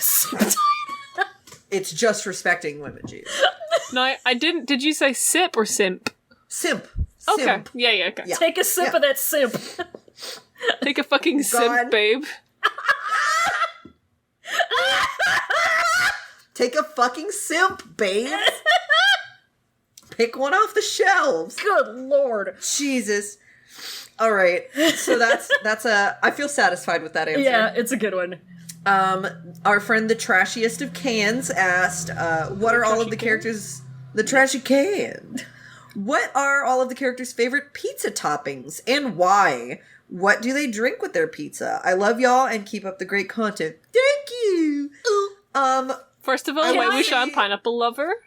Yeah, absolutely. He's gotta have, what's the spiciest possible thing you can put on I guess anything. He takes the jar of red pepper flakes that they give you and he unscrews the top and Yeah. just boop, he pens it. And then So that's how he after eats his putting pizza. all the pepper flakes on it, he reaches for the chili oil and just drenches that shit. Yep. Oh my Like god. the really spicy chili oil. Hey, do people put Laoganma on pizza? Oh my god. Well, guess Wei Wuxian does. Yeah. I think he does. And also, like, no joke, no bullshit, I think it'd be fucking delicious. I know that the white person did not just think about putting Laoganma on pizza for the first time in this world. That has to be a thing, because Laoganma okay, sorry. I'm just thinking about it. Wei Wuxian would dump an entire jar of Laoganma on pizza, also the red pepper flakes, also hot sauce, and then just to be gross, he would slather the whole thing in like a layer of ranch. Don't gag at me. I already did. Ranch on pizza has been good. I'll tell you that. I'm just thinking about how I didn't actually really know what ranch was until I came to you guys' house. Oh my god! Is that just like a specifically American kind of I don't know, dressing? I don't think it had never really kind of come into my field of vision. I think, yeah. And I was like, what is this shit you're putting on everything for? From what I've been able to glean, I think ranch just, like, isn't much of a thing over where you are. Okay. Yeah. That makes sense because, I mean, if you think about it, ranch is a little disgusting, but it's basically just as disgusting as any other condiment that's been created in this world, in that it's mostly mayonnaise. Like, yeah. I also just, like, that's fucking it. Don't really put sauces on everything, well, apart from chili oil. Mostly I just put chili oil in everything. That's valid. I love sauce. To be fair, ranch is usually either a salad dressing or a dip. So yeah, it's just a fucking like specifically herbed aioli. Yeah, with some sour cream in it. Yeah, I think I just gotten used to spending my life ignoring it. That you know, it doesn't even register on your radar. Exactly. I feel you. The Roy Fallon household was a revelation to me. You know what was a revelation to me was that lasagna you made. I think about it every day. Damn, that fucking bechamel sauce, though. Lasagna. Ooh. Fuck, I'm hungry. Yeah, Sarah visited us. I know, because we recorded an episode with Sarah for NecoCon, right? Yeah, we recorded the live, our live little roleplay session. Yeah, Sarah came over to our home for NecoCon and was kind enough to make the people in our home. I thought you were going to say the people's lasagna. I mean, they also did create the people's lasagna. What's the people's lasagna? It was the people's lasagna. We had our pal Elliot in this piece. We had Sarah in here, and we enjoyed that goddamn lasagna. Was so good. I just like 3 days ago found a shirt under the guest bed that I think is possibly Elliot's that I have never seen before in my life. That was legitimately 9 months ago or something like that. Like, well, had that time to just it. I know. Jesus. God, I was literally about to say. You know, I have a new child. Yep. Yeah, the child's name is T-shirt. Our DNA and Elliot's DNA combined and gestated a T-shirt child. A T-shirt cultivated its way to sentience, like cattle. Yep. I hope Elliot knows that, I hope he's proud. What the fuck does that T-shirt say? Anyways? I'll let him know. It's got a place on it. I don't remember where. So proud of it. God. Anyway, fucking Lan Wangji. Oh yeah, pizzas. He's not allowed to have pizza. Cheese. And he does the thing where he, like, blots it with a paper towel first. He doesn't eat, he has to have special vegan pizza. No, he does the thing, because he doesn't want to ask for the special vegan pizza, he's, like, kind of too embarrassed about it. So when people get a pizza, he'll just take the cheese off of it and eat the crust and the sauce. I think just eating his flap of skin. I think if he's being, like, extra spicy, he'll have a slice with, like, a single basil leaf. Oh, getting fancy with it, huh? Yeah. Not gonna go so far as to get the crunch of a bell pepper on it, but no, that's too many textures. Yeah. That's too many textures. He also eats Wei Wuxian's crusts. After Wei Wuxian won't eat the crusts. Yeah. Oh yeah. He's gotta have something. On the other hand, though, would Wei Wuxian refuse to eat the crust? Yeah. Or would he be a nasty garbage disposal boy? just eating anything in front of him. I think he'd be like, oh, when I was a child, I would eat people's pizza crusts off of their tables after they left because I was a street. So, yeah, yeah. Like, other people are like, I don't like this. And he's like, great, give it to me. I'll just, with enough chili oil, anything is palatable. That's fucking it. That's also just true. Jongchung likes pretty much any topping that nobody else likes. Anchovies. God, just to be contrary. Yeah, he would definitely order it just to be contrary. He's like, can't we get olives on it or anchovies or something? You people have no taste. The thing is, that's me when I'm ordering pizzas. Oh my god. He gets the fucking Colin toppings, whatever's the weirdest thing out there. The weirdest, nastiest stuff, absolutely. Yeah. And we love him for it. I think Wei Wuxian drinks ranch with his pizza just to make everyone around him uncomfortable. He literally I'm gonna punch him in the fucking face. I can see it so clearly. So everybody's like, all right, what kind of drinks does everybody want? You want a Sprite? You want a Coke? You want some milk? That's fine. Ew, drinking milk with pizza? And Wei Wuxian's like, no, I'm good. And he just takes out a glass, sets it on the table while keeping eye contact with everyone in the room, making sure everyone is looking at him. Pulls out a value-size bottle of Hidden Valley Ranch and just pens it into the cup. I'm gonna fucking kill him personally. Yeah, and he just the biggest shit-eatingest grin as everybody goes. Ugh! Yeah, as everyone kicks him out of the apartment. He fucking unscrews the pieces of an Oreo, eats the cream, and puts a Lunchables piece of ham on it and eats it. Disgusting. He dumps chili into his Mountain Dew Baja Blast just to see what it'll taste like. These are things that I've seen. Yeah, these are things that we've witnessed at our D&D table. Yeah, because D&D brings out an interesting side to people. Yeah. No, Duncan's just like that. Yeah. Anyway.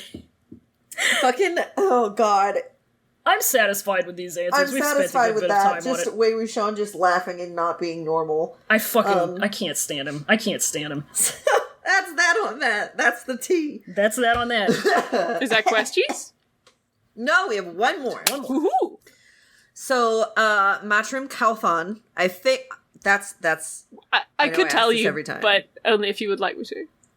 Yes, please. Most people say Cawthon. The audiobooks say Cawthon. It's like caution, but you kind of lisp it, so it's Matt Cawthon. Okay, because that's a Wheel of Time character, right? Yeah.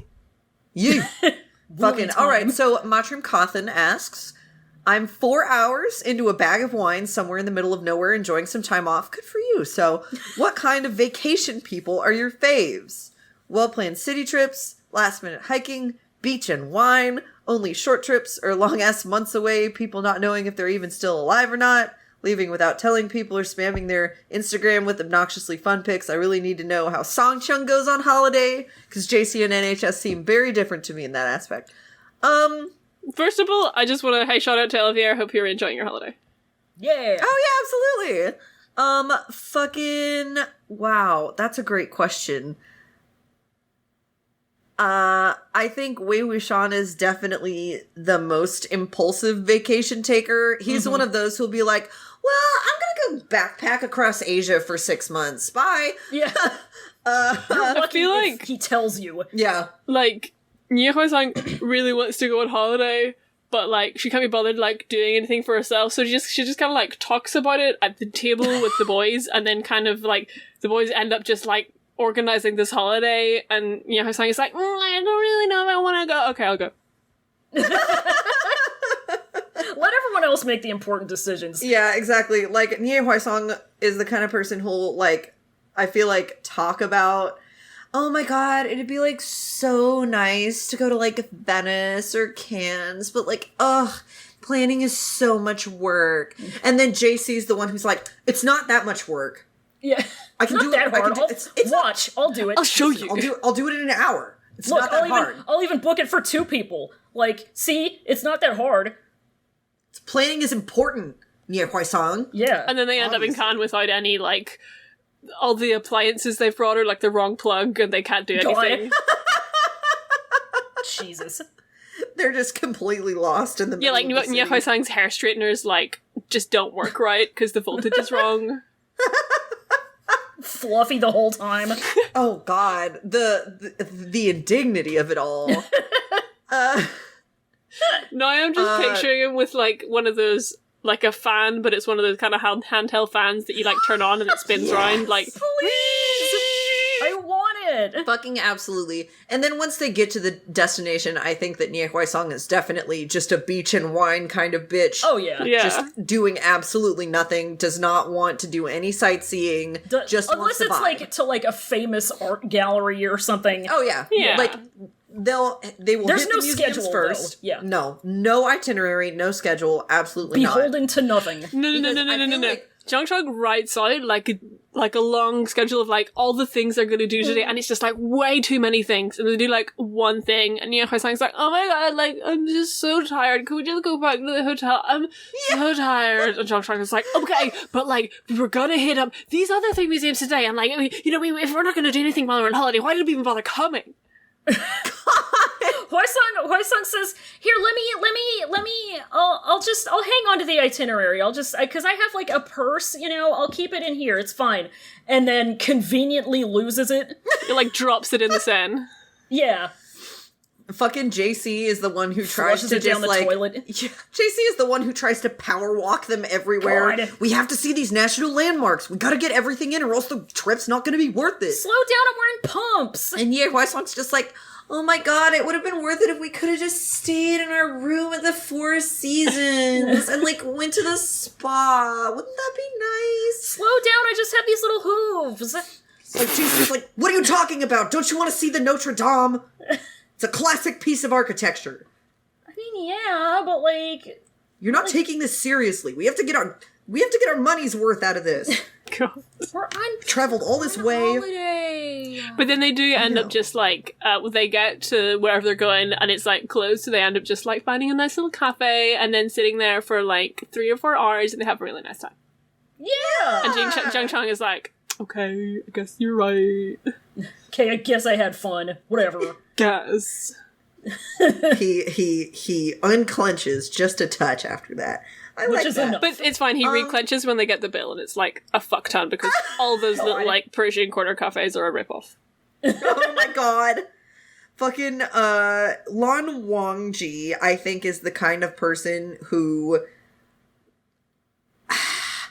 I don't know, because half of me thinks that he would just, kind of wander off on like a 2-day vacation without telling anybody and then come back and act like nothing happened. Yeah.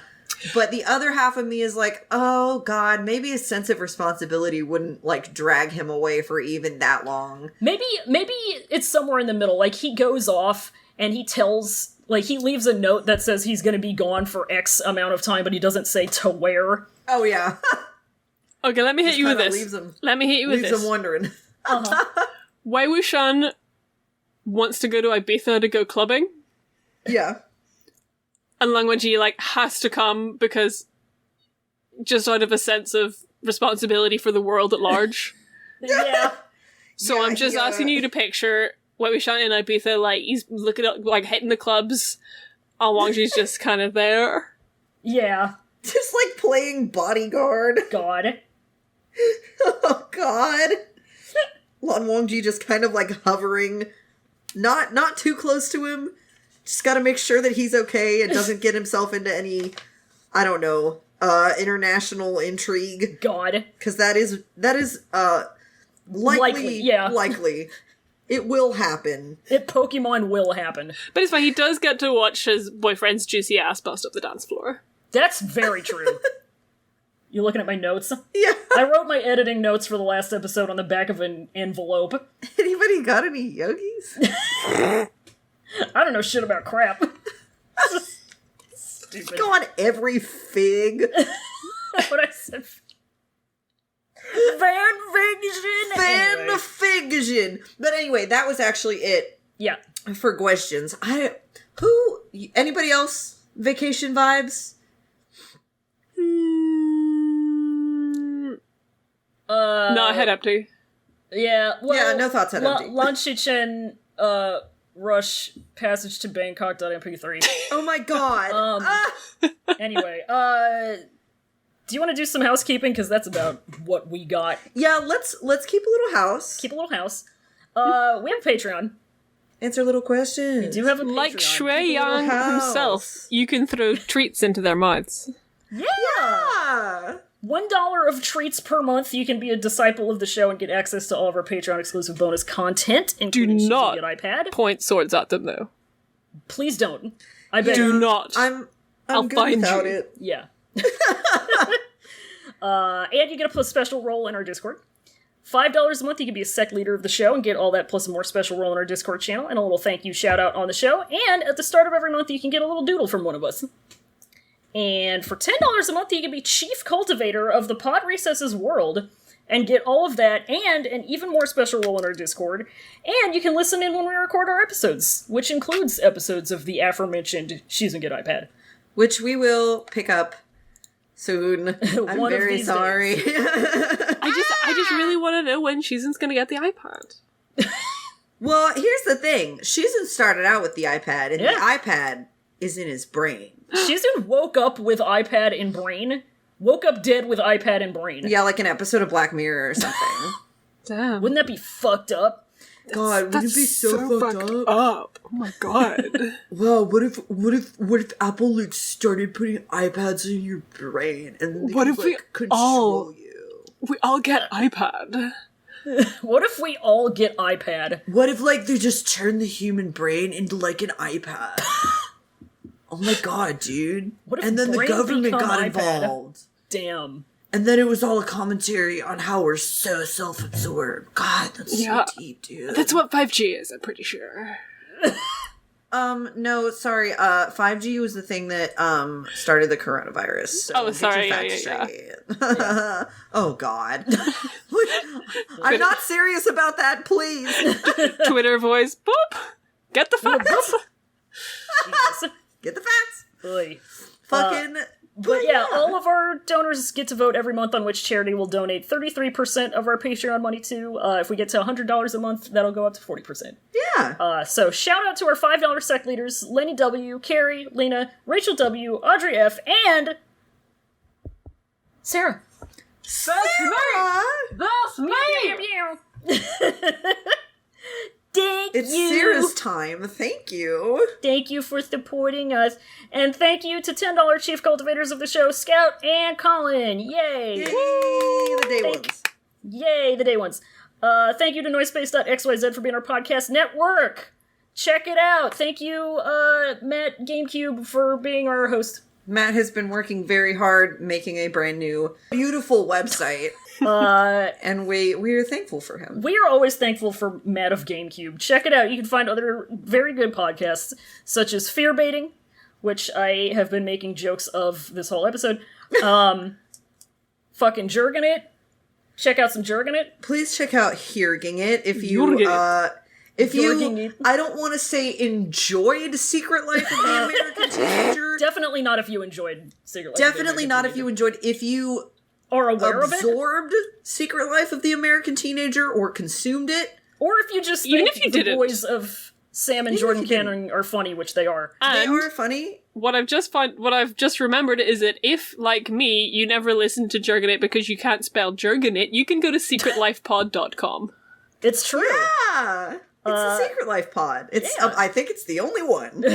Which The only you know one what? exclusively about it. Yeah, that's yeah, right. the They only one cornered the sponsored by market there. Kyber Corp. That's true. Yep. That's it. Yeah, lots of good podcasts. Something for everybody. There is something for everybody. I'm Roy. I'm on Twitter at Semperfunny, and also if you just want to see the Modal stuff, I'm at Yeeling Hype Beast. And I'm Fallon. I am on Twitter at America's Burden. Sarah, where can we find you at? You can find me on Twitter and Instagram and virtually all over the internet at Sarah McCostumes, MCC Costumes. Sarah has an H in it. And I also do several other podcasts. I do my Yu-Gi-Oh! Podcast, which is called Pod of Greed. It's the only It's Yu-Gi-Oh! very fucking podcast good. sponsored by Kyber Corp. I also do a Naruto D-Watch podcast where we watch the Naruto filler and try and deconstruct what the show is actually about rather than Kishimoto's lies. And to find that, you can go to narutohead.band, which we've been doing this show for like 6 months. We've had that domain name for like 6 months. I only realized like a few weeks ago that it was like a pun on Naruto Headband. Yeah, it's a funny Naruto headband. I like didn't joke. I And like I really didn't like it. realize that, and I do that. I do that with Riley Interstitial and Rage University, which I want to shout out University, which is like the only June podcast I'm interested in listening to. Yeah, because it's as far as I can tell, it seems like the only Dune podcast out there that's not white guys doing apologism for it. yeah. Like black girls and non-binds are the only people who should be allowed to talk about June. So shout out to Ryan Josie.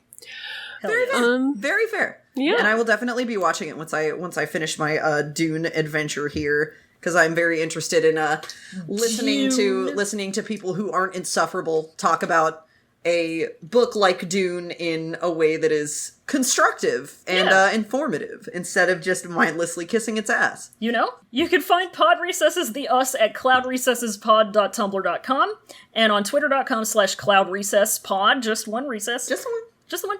We're on all the podcast apps and the websites and stuff. Subscribe, rate, like, leave us some comments. Intergage with us, Intergage with us. If you're over 18, you can join our Discord. The link is in the description, as always. And you know what we say at the end of every episode? Folks, we say, oh, Semper Bunny! Semper Bunny, you are all my nephews now. You are all my nephews now. I'm nibbling? I'm nibbling. I'm nibbling. Like a bunny, I'm nibbling. Semper Bunny! Semper Devil has Bunny. been solved, folks. Bye! 信じてるよオインゴボインゴブラザーズ俺はオインゴ変身できる身長体重においまでも思いのまんまさ誰にもバレない悟られない